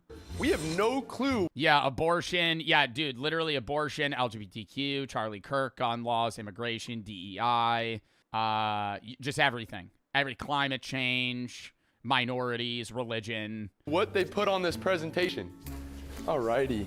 Thanks for being patient, guys. Thanks for coming. Thanks for making the commute. Like, you know, for the lady with the rainbow choose kindness shirt on, you're going to have to shoot different compared to the Karen in the back. Every slide's got to anger somebody else. Random strangers in front of them. So how's your guys' day going so far? Is everybody good? Yep. Awesome. Are you guys ready? Yeah. All right, guys. Give us feedback on our new city plans. We are McCain and Jeremiah. We've been selected by the National Youth Policy Initiative to represent Orange County at the legislative level. Today we're presenting several proposals and need your feedback before they are finalized. This is Do these people get paid for this? Like, I don't want to say like NPCs sign up for this shit, but like, what is this? level. Today we're presenting several proposals and need your feedback before they are finalized. This is part of the real decision-making process. Your voice matters here more than anywhere else. Let's discuss the future of our city, shall we? I don't know what's about to happen. Like you have to start out though with something that's basic. You can't go in gun swinging. You know what I mean? If you're the enemy team crafting this presentation for the guys presenting, you don't want the first slide to be, we're going to raise a statue of, somebody that's going to piss somebody off. You want to start out with like, hey, we're going to implement street lights in these roads where a lot of the time it's too dark, and something that they're like, oh, that would be nice.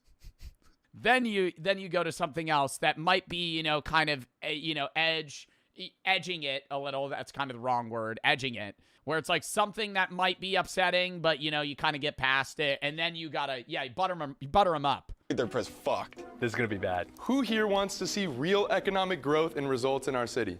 Beautiful first slide. Yeah? I feel like they're gonna instant pivot to something else though. Who's ready to bring real jobs and infrastructure to our community? Yeah? The next slide's going to be like, that's why we're going to bring like child sweatshops to the fucking... I'm calling that. Who wants to see real economic growth? All right, we're going to bring foreign Chinese policy into rural Idaho and we're going to have fucking sweatshops set up. No. Awesome. Introducing a brand new $300 million nuclear power plant in the Bay. I would support that. I would actually... No, I'm not even lying.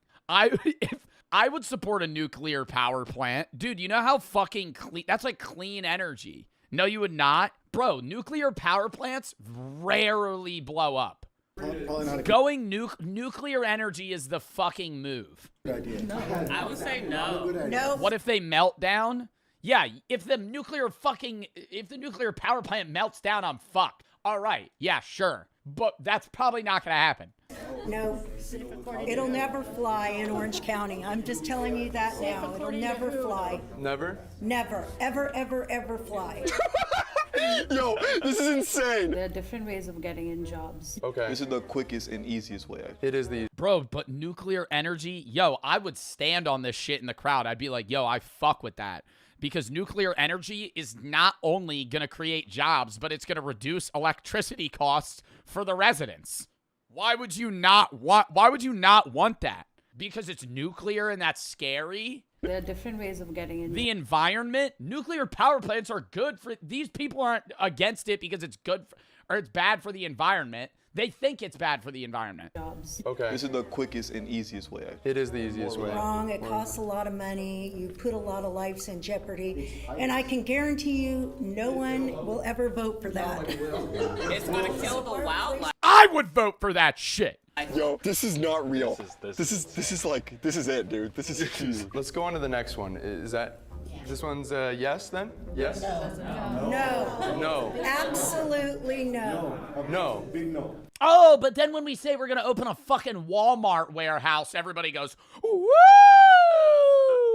Okay. Big no, understood. Okay. Here's another upcoming city plan we're thrilled to launch. Dude, not this one. One of our main goals is to fix traffic. Traffic is stealing an extra 400 hours of your life every single year. Fortunately, we have a plan to give you those hours back. Oh, no. Introducing the Traffic Kazar.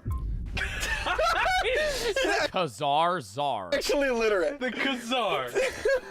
It's a czar. I wrote this one. wrote this one? That's my bad, yeah. Traffic czar. Let's do that again. Introducing the Traffic Czar. One man that controls the roads. Every driver must call the czar and get approval of their trip before departing. You have to call... It's gonna reduce traffic, bro. You're gonna be sitting at home on hold for 4 hours. You're gonna call the traffic guy. He's just, dude, it's just one guy in a room, like right next to a radiator in the basement with like 9 telephones just all ringing at once. He's just fucking answering them. Where do you want to go? Where do you want to go? Airport? Yeah, sure, whatever. No, thank you. No. Yo, that lady's the goat. No. You gotta hear it understand. out. You gotta hear it out. So, no approval, no driving. With 80% of your cars gone, you will never end up in traffic again. What do you guys think? How did you guys come up with that? So, thumbs down? So you have to call before you start driving? Yeah, you have to call him and then you have to book your travel. And if your trip isn't important, he'll deny you. If he allows it, Dude, what would make this actually believable? The calling it makes it not believable. What would make this feel real to me is if they were like, instead of calling the traffic czar, you have to download the app called Ready Drive. And it hooks up to your car's remote start. And your car will not start until you submit like an application to drive somewhere and it approves it. Like, that sounds real. I'd believe that. Like, the second you go, you have to download an app, I'd be like, oh, you gotta be fucking kidding me. And I get mad because that's like everything in life. Oh, you want to use this? Oh, we have an app. There's an app for that. Awesome, but if your trip isn't important, he will not allow it. That's not a good idea. Yeah, that doesn't, yeah. What happened to living in the free country of the United States of America? Yeah! USA, USA. That's what I'm going to throw at you. This is ridiculous. Well, he would If I want to do crack on the sidewalk, I should well be able to. Because I live in the USA. Probably approve you, but not other people that are like lazy. I don't know. Well, he would approve you, but he wouldn't approve anybody that's like lazy or like not doing it for a real cause. This is ridiculous. No, this is serious. We don't live in North Korea. Thank you. Oh my! Dude, North Korea, you wouldn't even have a car. North Korea, bro, you're riding a bike to work. God. I'm gonna say it. I don't care. We can go to the next one, I but mean, I maybe think if we lived in Russia. I think this one's good. Lived in Russia. Next. Yo, the lady in the back might be the goat. If we lived in Russia, maybe. No, she might be the goat. We have new adjustments for the education system to change the game. Oh, fuck. This might blow it, bro. This is racist. Recent data reveals students' test scores have plummeted to historic lows, threatening our community's future. Who's ready to flip the script?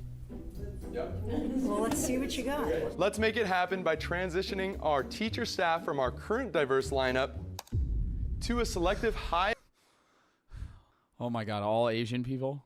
achieving team proven to deliver exceptional results. Any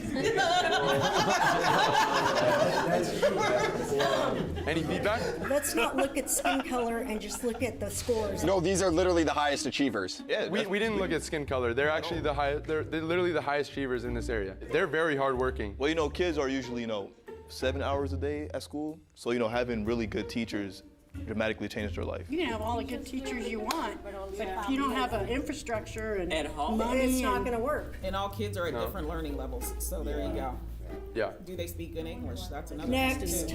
Ooh, that's a little racy. That's a little racy. Whoa, they're the highest test scores. They just happen to be Asian. Whoa, now you're saying whether or not they speak English. I don't think they want to go next. I don't think it ends right here. We're bringing some opinions out of the crowd right now. We're fucking. This is a surefire way to fucking get some people's minds racing, dude. You get some. You do this town meeting, they're just gonna start fucking spewing shit. Dude, this is not gonna be good. Okay. Jay? Is he laughing? Jeremiah? He's laughing. And rest assured. He's totally laughing. Is he laughing right now? He's totally laughing. That's a laugh. That's a laugh. Oh, they get penalized for laughs? What is he doing? And guys, every time the presenters laugh, that's 1 point off their score at the end. And rest assured, he's been sneezing a lot. And rest assured, 12% of their salaries will fund their Uber rides to and from schools. It's a win-win situation. Sharper minds in class and fewer risks on the road. This really sounds racist. I don't know what to do. It is pretty racist. It is. What is Jay doing? He's laughing again? Are you Dude, serious? he looks like he's fented out. What the fuck was it? Why is he laughing? Yeah, I feel like it'd be better if he just outwardly laughed than like leaning down, like they know he's giggling. Stupid. That's not a good. He wrote it. Stupid. I'm gonna. So what? It's stupid. What's stupid? The whole thing. Well, we have more Bro, he's not breaking character at all. policies that you guys will probably like. So While we're on the topic of education, immigration is good, but it's a problem when they don't speak English. I already know I don't like this. Fortunately, we have a solution. Allowing immigrants to learn English at Bro! Yo, that's his third laugh. Jay is throwing. Hey, I don't care though. They're gonna be doing the fucking punishment. Allow immigrants to learn English at elementary schools. Oh, these are going downhill pretty fast. I'm not against it, but I thought they were already doing that. In a lot They're of not in here. Thought they were doing that. What? She thought they were just having like random 40-year-old immigrants sitting in at like a first grade class. What do you mean she already thought they were doing that? What? They're not here. So this will help them learn the basics so they can integrate flawlessly in America. So they would be in school with the elementary students Yeah, at the same yeah. time. So just to double up, like, so we can save pay on like the teachers to. I just say no. I mean, learning with children might be a little weird, but Well, maybe the children can learn like life experience from the older people. Maybe children could learn life experience from the older people. No, thank you. No? No, Yo, they're done. They're fucking done. I wouldn't feel safe with my kids with adults. Well, we have teachers in the classroom and security and officers. Oh my God, that would just be so. That's just that is really a bad idea. Would you install like TSA metal detectors? TSA, bro. Why? I feel like you got to be doing that already now. What? That's a dumb fucking question. You gonna be installing TSA? Oh, brother, yo, there's fucking 300 school shootings in the last fucking year, man. Like, we already need to do that. For individuals like that come into the classroom? Why do you say that? Oh, because he's foreign. It's a joke, Joe. That guy is not joking. That guy is not joking. He's saying install metal detectors in TSA because they're immigrants. I'm just saying, I don't know. Individuals like him or the kid right here? That guy makes me nervous. That guy looks like he wants to blow the classroom up. I wouldn't be saying. Oh, is it still a joke? Yeah, for that one chatter. That's just racist, bro. What?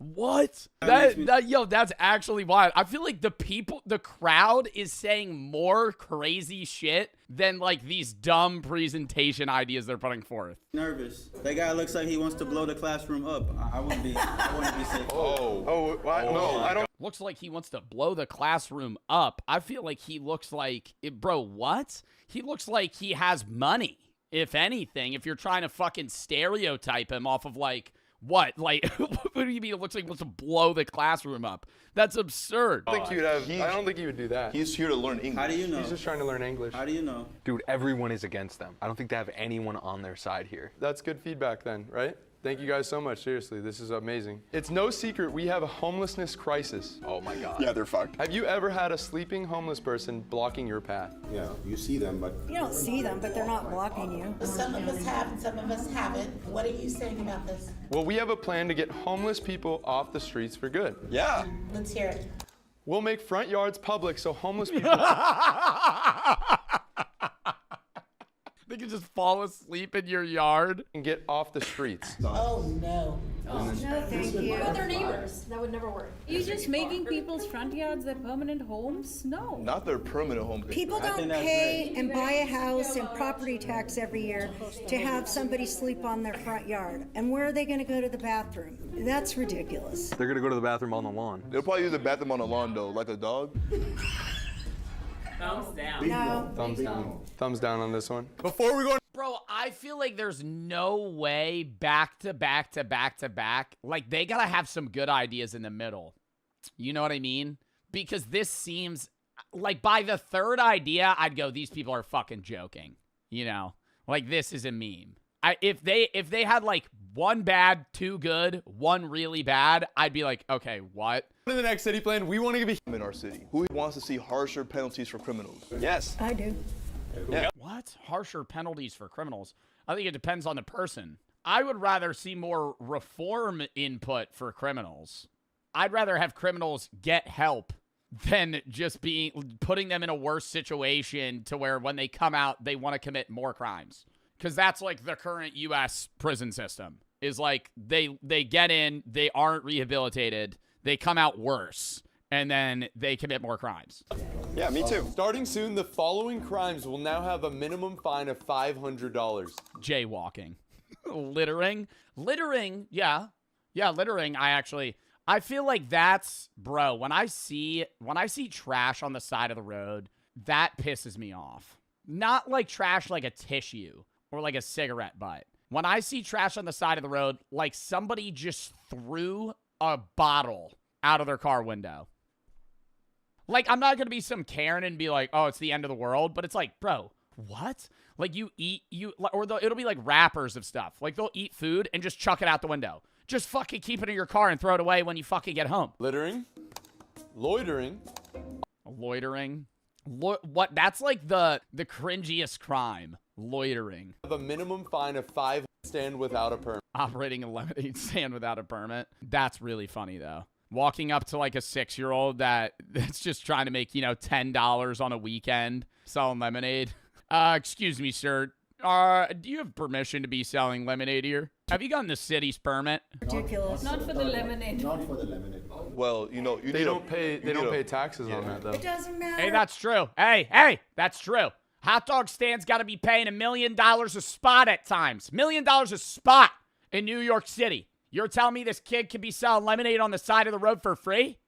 But he's got to learn the way the business world works, okay? Tell him to kick rocks. Yeah, 420 momentum's right on that one. Tell that kid to fuck off. It's a kid. It's a kid trying to do something. They're not bringing it. Yeah, it's a kid trying to learn the way to fucking hustle money. And guess what? His ass selling lemonade for 50 cents. 50 cents a cup. Yo, I know that shit's just Minute Maid. Sense. It's like you guys lost common sense. All right. So. All right, we don't gotta give them a ticket. We'll just break their lemonade stand. Just kick one of the fucking spokes out. Spill their lemonade on the ground. This one? No. Okay. We've even decided to make some changes to social media usage. Arrest people for criticizing the government on social media. No. It's part of the First Amendment. Can you name the 5 elements of the First Amendment? Do you know? No. We should just move to Russia then. Or North Korea. Let's just move to North They love referencing Russia and North Korea. North Korea is a dictatorship. America isn't. North Korea is a dictatorship. America isn't. That's where we're heading if you want to do this. No. This is just for safety. I don't need the government to give me safety. See, that's the difference. You're so young, you haven't had a lot of life experience yet. She said she doesn't need the government to give her safety. I will say, the government shouldn't be arresting you for you criticizing the government, but you do want the government to provide you some sort of safety, like the police. That's the government. That's like your local government. You pay taxes, and that pays the police force. Yeah. So you do need the government to protect you. You do need the government. You're gonna have running your area and making sure, or the mafia. You're gonna fucking pay them, and they'll protect you. Yes. No. No. Okay. Let's discuss how we can use AI to help our city, shall we? Who here is sick and tired of crime in their city? Everybody is. We will have a new plan to stop crime before it happens.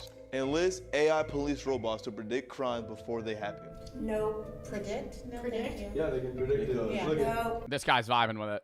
He's shaking his head. Okay, we're gonna say no. This lady's grilling him. Using advanced state-of-the-art AI, robots can detect patterns to catch criminals fast. Oh man. What's the metric? What is that color palette on the bottom? The metric right here, Jay wrote, yeah? So you see the threat detected here. The AI will detect the threat, and then police will be involved quick and able to get them. You're not guilty until you do the crimes. It's stupid. Well, we can predict, like, actually, we can predict 90% of the time, and it's always right 90% of the time. What's this? Is dumb. This is the dumbest stuff I've ever I don't even know why I'm Maria. No. Now we can profile with 90% accuracy. Well, now we can profile with 90% accuracy. No, it hasn't even worked. Even license plates readers are wrong. But that's humans. AI is smarter. That's humans, though. AI is way smarter. No, it's not. AI is made by human input, though, and there's bias. Well, they evolved by itself. We're ready for the next one. Next. We're gonna go to the next one for her. Yo, they're already on thin ice. This is bad, bro. Dude, this one's bad. This one's bad. Let's talk about minority representation. It's unfair that oppressed groups only get 1 month to celebrate what makes them special. So we created a new year-round solution to this problem. We're installing the world's biggest pride flag. Hell no. Are you joking? Do you guys disagree with that? I feel Nah, it's gonna make us too soft. It's gonna make Orange County too soft. We can't go out like that. I feel like it would help, people come out and be more prideful. It's too gay out here already, so I don't think we need that. This guy's having some take. You see the reaction? The lip synced, oh my God. Okay. 300 feet of gayness? I get the response of being like, all right, erecting the biggest flag in the world in the middle of your city is just odd in general, regardless of what the flag is. But then to be like, yeah, we already have too many gay people. What about a nice big American flag that has just everybody on it? Well, this is... What do you mean everybody on it? Everybody on it? What does that mean? Like, you're going to have a U.S. flag and then you're going to put other flags within it? The new American flag. Good, it covers everyone. Move on. Yeah. Everybody's covered. Yeah. Is good? Good? Yes? No. Yes? No? No. Yes, right here? Yes, I think that a lot. Oh, that's a no. Yes, right here. Yes, right here, pointing at the lady with the choose kindness shirt in rainbow text. Oh, that's... Okay, sorry about that. Wait, I think there's something else. Okay, cool. And don't worry, it can be easily seen at night with our 9,000-watt spotlights. Oh my God. Next. Next. She's actually the GOAT, dude. I love this lady. I actually love this lady. You're gonna say, fun fact, we actually took these lights from the 9/11. L homophobia? No, I don't think... I understand the video's a joke. I'm saying... I don't think it's homophobic to be like, well, no, that just doesn't make sense to spend the money on having that in the middle of the city. But it is homophobic to be like, oh, we already have too many fucking gay people. Memorial. Like, just say no. Just be like, no, that's a bad idea. In New York. Fun fact. Like, he's using it more as a means to just be like, all right, I'm going to now say why I don't like gay people versus him just being like, no, this is a bad idea. Though, we actually took these lights from the 9/11 memorial in New York. Trying to swipe some hands here. Dead silent. Dead silent. Jeremiah? Let's talk about our plans for commuters. Thank you. Let's talk about our plans for commuters in our city. Have you ever had to wait over 10 minutes for an Uber? Yeah. Yo, I've had to wait like an hour for an Uber. I hate Ubers, bro, that pick that shit up and then don't get you. And they wait for you to cancel it so you pay a fee. Lame ass, bro. That is like, and I know it's like the system in place that makes it, that promotes that, but it's like, bro, what a loser way to be an Uber ride. Like an Uber driver. Just like, I'm going to pick calls up and then never go get them. I'm going to sit in a parking lot and wait for you to fucking cancel it. I've also had Ubers. Lock in chat for the next video, prankless harms. See, I find that pranks are all fun and games when they come in the form of harmless pranks. Sure, can I see your receipt? But on the other side of that spectrum, we have prank. I love that video. He's just like fully fearful and shocked. Walks to the Walmart representative. That guy ate my receipt. Actually, my favorite ones are when a guy will walk up to like one of those Walmart receipt checkers and hand them like a note card that says like Big Chungus or something, and they just stare at them. And the old person freaks out and goes to a representative, and they're like, this person didn't pay for their items. And then they actually take out the real receipt and hand it to the, like, younger manager.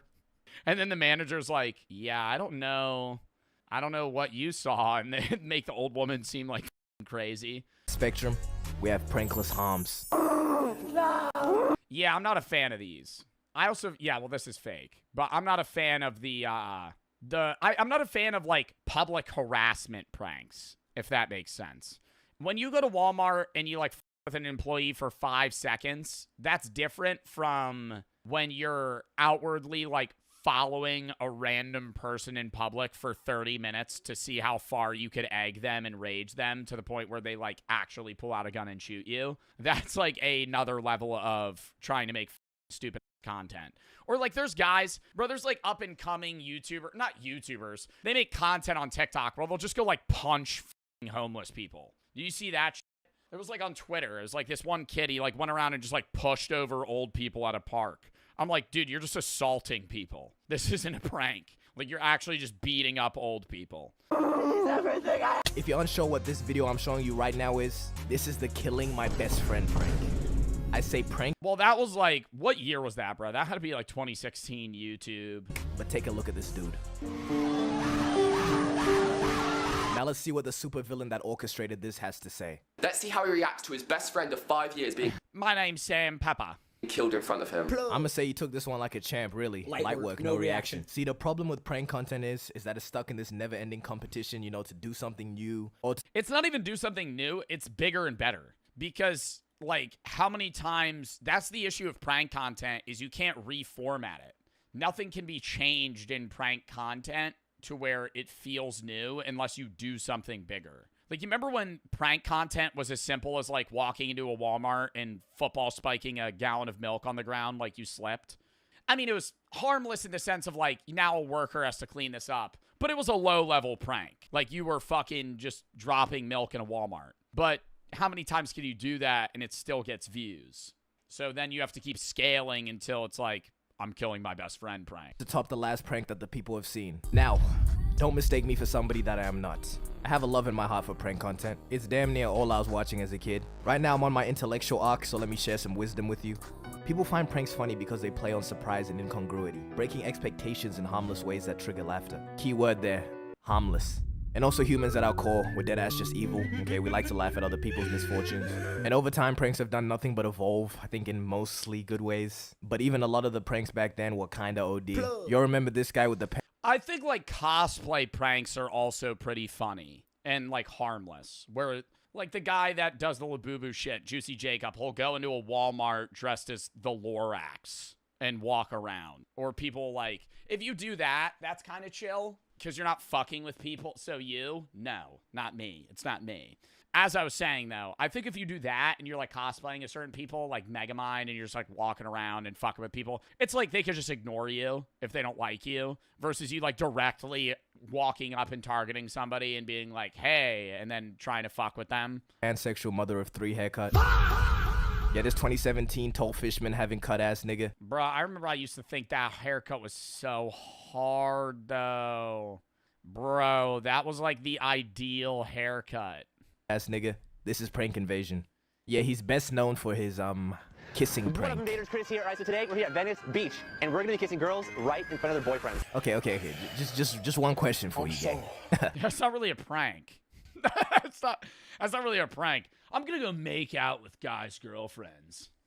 How is this a prank? I'm just struggling to see how, you know, going up to a stranger and kissing them falls under that classification. Just sounds a little sus to me. I guess it was working for him because he was pulling hella views and he was just, you know, rinsing and repeating this with just different versions. Who's the guy that got, like, really spiritual and kind of went insane? And he used to do, like, prank content, but it was effectively him just taking his shirt off and flexing. No, not Gideon. Gideon didn't go insane. Who's the guy that I'm talking about? He would flex. He would just walk out in public and be like, not Fousey. Connor Murphy. Connor Murphy. Y'all remember Connor Murphy? Bro, he would literally just, like, walk around in public and just, like, take his shirt off. And that was the video. That Versions. I think we lost this nigga at the sister edition, though. I'm gonna try to kiss my sister. Anywho, I think at least most pranksters stopped faking their pranks after it became like a whole scandal. Personally, I didn't even find it deep, as long as I couldn't tell or it wasn't extremely obvious. Something that just never did it for me was all those channels that would prank their significant other like over and over again. Well, that was just family channels. This time, I'm gonna prank my wife and think, like, there would be wives videos where she'd be like, this time I'm gonna sleep with a mannequin in my bed and make my husband think I'm cheating on him. Roman Atwood. Not funny. You can only kill your kid so many times before I start believing your girlfriend's Roman Atwood did a kill your kid prank. reaction. That's, like, traumatizing. Killing my kid prank. I blew up my kid is a classic prank, though. I'll give it to you. Did she actually believe it? But there was this other channel. Oh my god, that's, like, kind of fucked. Did she freak out though? She had to be in, she had to have been in on it. You could tell the explosions way after. But there was this other channel, Prank vs. Prank, and their whole thing was just boyfriend and girlfriend pranking each other over and over again. They did like 6 or 7.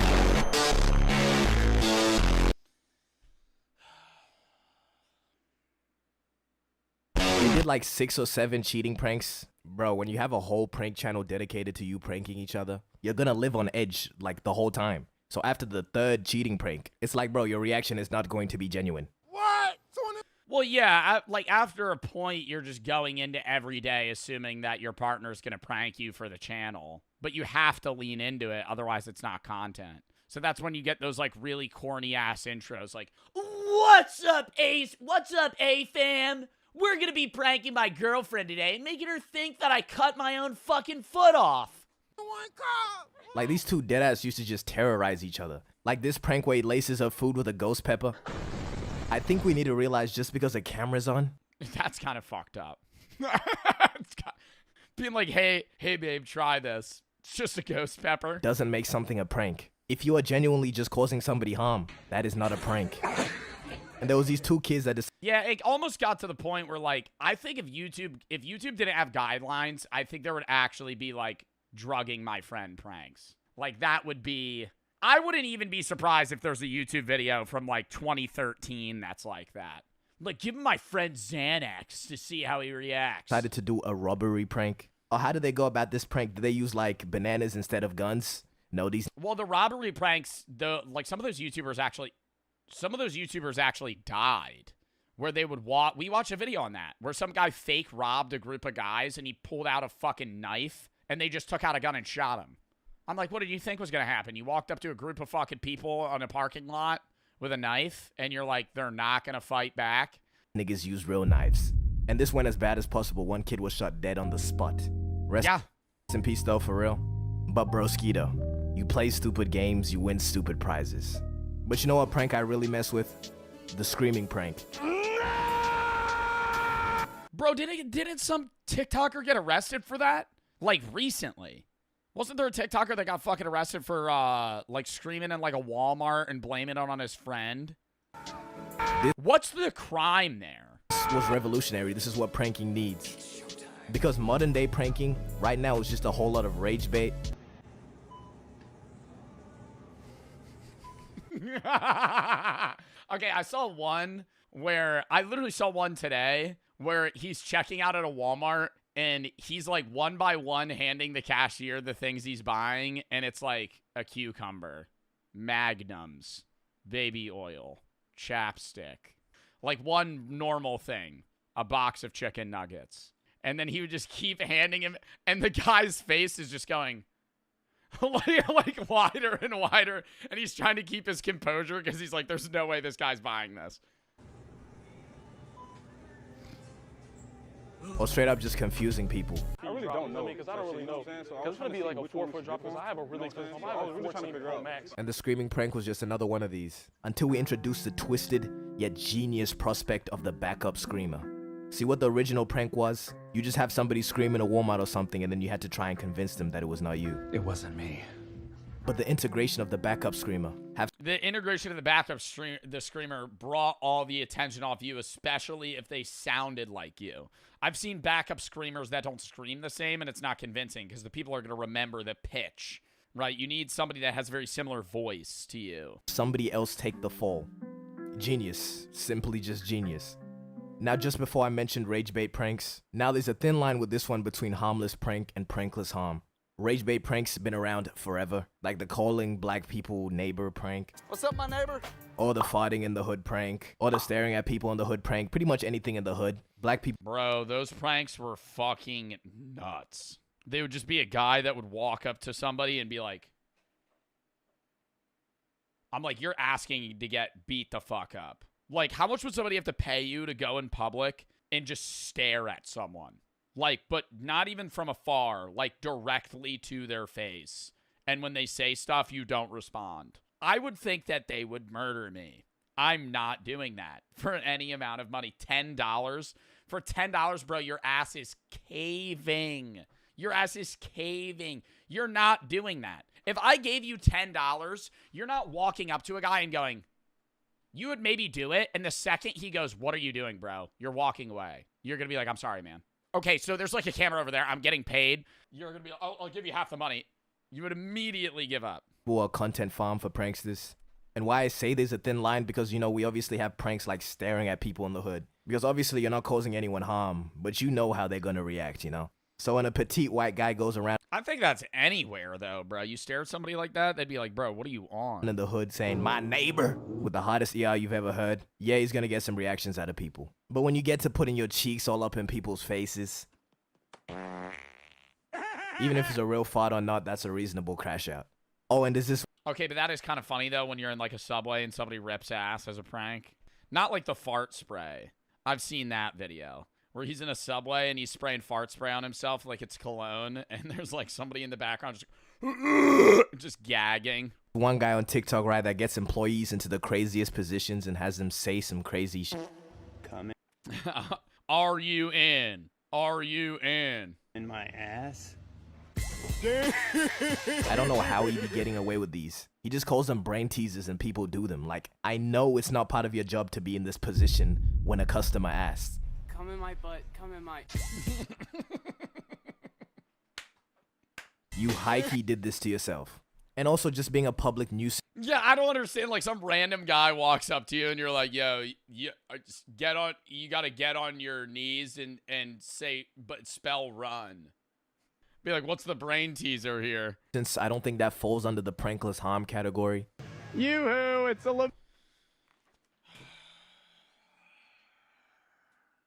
boo-boo. Okay. Joe, I love you so much. You motherfucker! I'm not, it's not me. That's not me. That's not me. That's Juicy Jacob. He does harmless pranks. But what I mean by being a public nuisance, this guy Vitaly got arrested for unjust. The guys that go to different countries and play pranks on people is like, fuck it. Well, the guys that go to other countries and play pranks on people, their pranks are usually just like blatant racism. You know what I mean? Like that, who's the other, not Vitaly, who's the other guy that went to like South Korea and he also got like arrested or beat up and he was just like sitting in a 7-Eleven just like playing fucking like racist audios. It wasn't Fuzi. Yeah, Johnny Somali. This guy Vitaly got arrested for unjust vexation, which is the crime of being annoying. And before the arrest, he was low-key on a different path too. Instead of... Is that really a crime? Just being annoying? Of terrorizing civilians, he focused his attention on predators. Now, what he was doing to him. Yeah, a lot of them will hard pivot content-wise to that because then it's more socially accepted. But they'll still do the other shit on the side. Is Vitaly in jail right now? I thought he got out. He was in the Philippines, right? Is Vitaly in jail? He was held in a holding facility facing deportation. Wouldn't you want to be deported? Isn't being deported, like, good in this situation? And I high-key can't even be mad about it. If your calling is terrorizing people, you know, these are not bad people to choose. Even Gideon did the same method. A running theory of mine is that... Well, Gideon, he used to make regular prank videos. Stopped. And then he was making... Didn't he have, like, a period... I know he's still very religious now. But didn't he have a period in time where he was just making, like, straight-up religious content? Like, he had... It was, like, a few-month period or where he wasn't making content at all. I remember he made an announcement. People that make he prank never content did. Yeah, but he did stop for a minute. Genuinely find enjoyment in causing other people misery. And if they're getting backlash for doing it to random people, I mean, why not do it to people less deserving of human rights? It probably does get to a point, though. This might be a little bit overdoing it. It's debatable, though. But then there's this other kid, Heston James, you've probably heard of him, who's facing 9 years in prison. For doing the screamer shit. They had this nigga on 13 charges because of some YouTube pranks. And what's funny is under a Fox News video reporting on this, it's like a bunch of middle-aged people just flaming this nigga. Diggler Duck said, influencer is just a euphemism for malignant narcissist. What does that even mean? First thing, dumbass. Not an influencer, so fuck everything you just said doesn't mean shit. This guy Arthur said, ban TikTok. ban TikTok, arrest these clowns, make them pay restitution to the companies they affected. They can clearly afford it with all the money they're making for the videos. TikTok, arrest these clowns, make them pay restitutions to the companies they've affected. Bitch, shut the fuck up. Side boo you, bitch. What do they think happens after a teenager pretends to be a mechanic at a shop? The whole business just goes into ruins. The business burns down. They don't know what they can fucking do anymore to fucking get customers. Maybe 10 minutes of their time was taken up. That's being generous too. I think if you're one of those prank people that were like licking ice creams and putting them back in the fucking container and back on the shelf, yeah, you should have to fucking pay for that.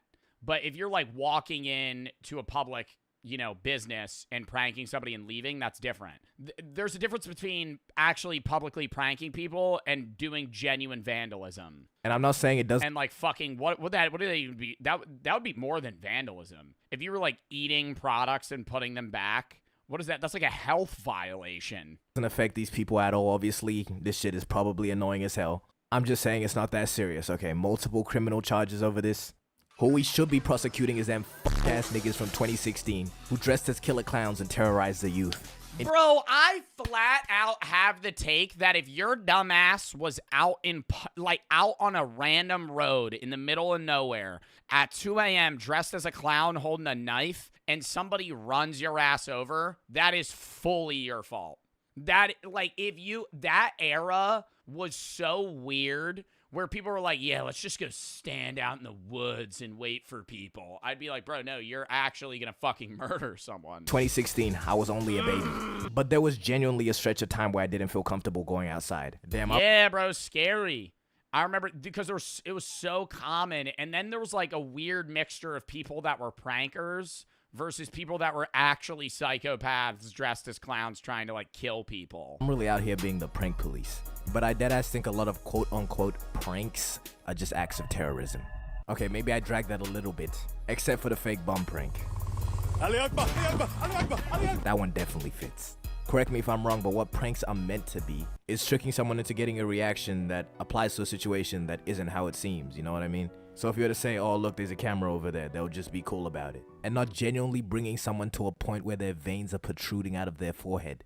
Chill. But deadass, I don't really... And I think people have gotten a reluctancy to cameras more than they used to. You remember the days, like the early days of Impractical Jokers? I bet they had some bad experiences, but I feel like with a lot of early prank shows, it was as simple as being like, you're on a show, calm down, there's the camera. And it was cool because it was like, oh my God, I'm going to be on TV. Now it's like, fuck you, I don't want to be on your bitch ass TikTok. Like, it's full switched. Because it used to be like cool to be like, oh, I'm going to be on TV versus like, no, fuck you, I don't want to be involved at all with whatever the fuck you're filming. I care. I only comment on things because I can. I just get both sides of hate and love towards prank. Yeah, no, I think prank content in general, it's like you got to walk a thin line. Content. Because if this was me in this video and somebody just comes up to my shit and turns it off, yeah, I would be mad. But it is kind of funny, though. But this prank here is high-key my favorite prank ever, just for this guy's reaction. This guy's just taking items out of this old guy's trolley and saying, oh, you don't own it yet because you haven't paid for it. And for some reason, this is his reaction. Don't be a racist. Come on. How am I being racist? Because you're picking on a white guy. I just wanted to share that. Because I thought it was funny. Oh, my God. Don't be a racist because you're picking on a white guy. I would just be like, don't be like a dick, bro. What do you? How is that racist? Like, he's the only white guy in the whole fucking store. WVED.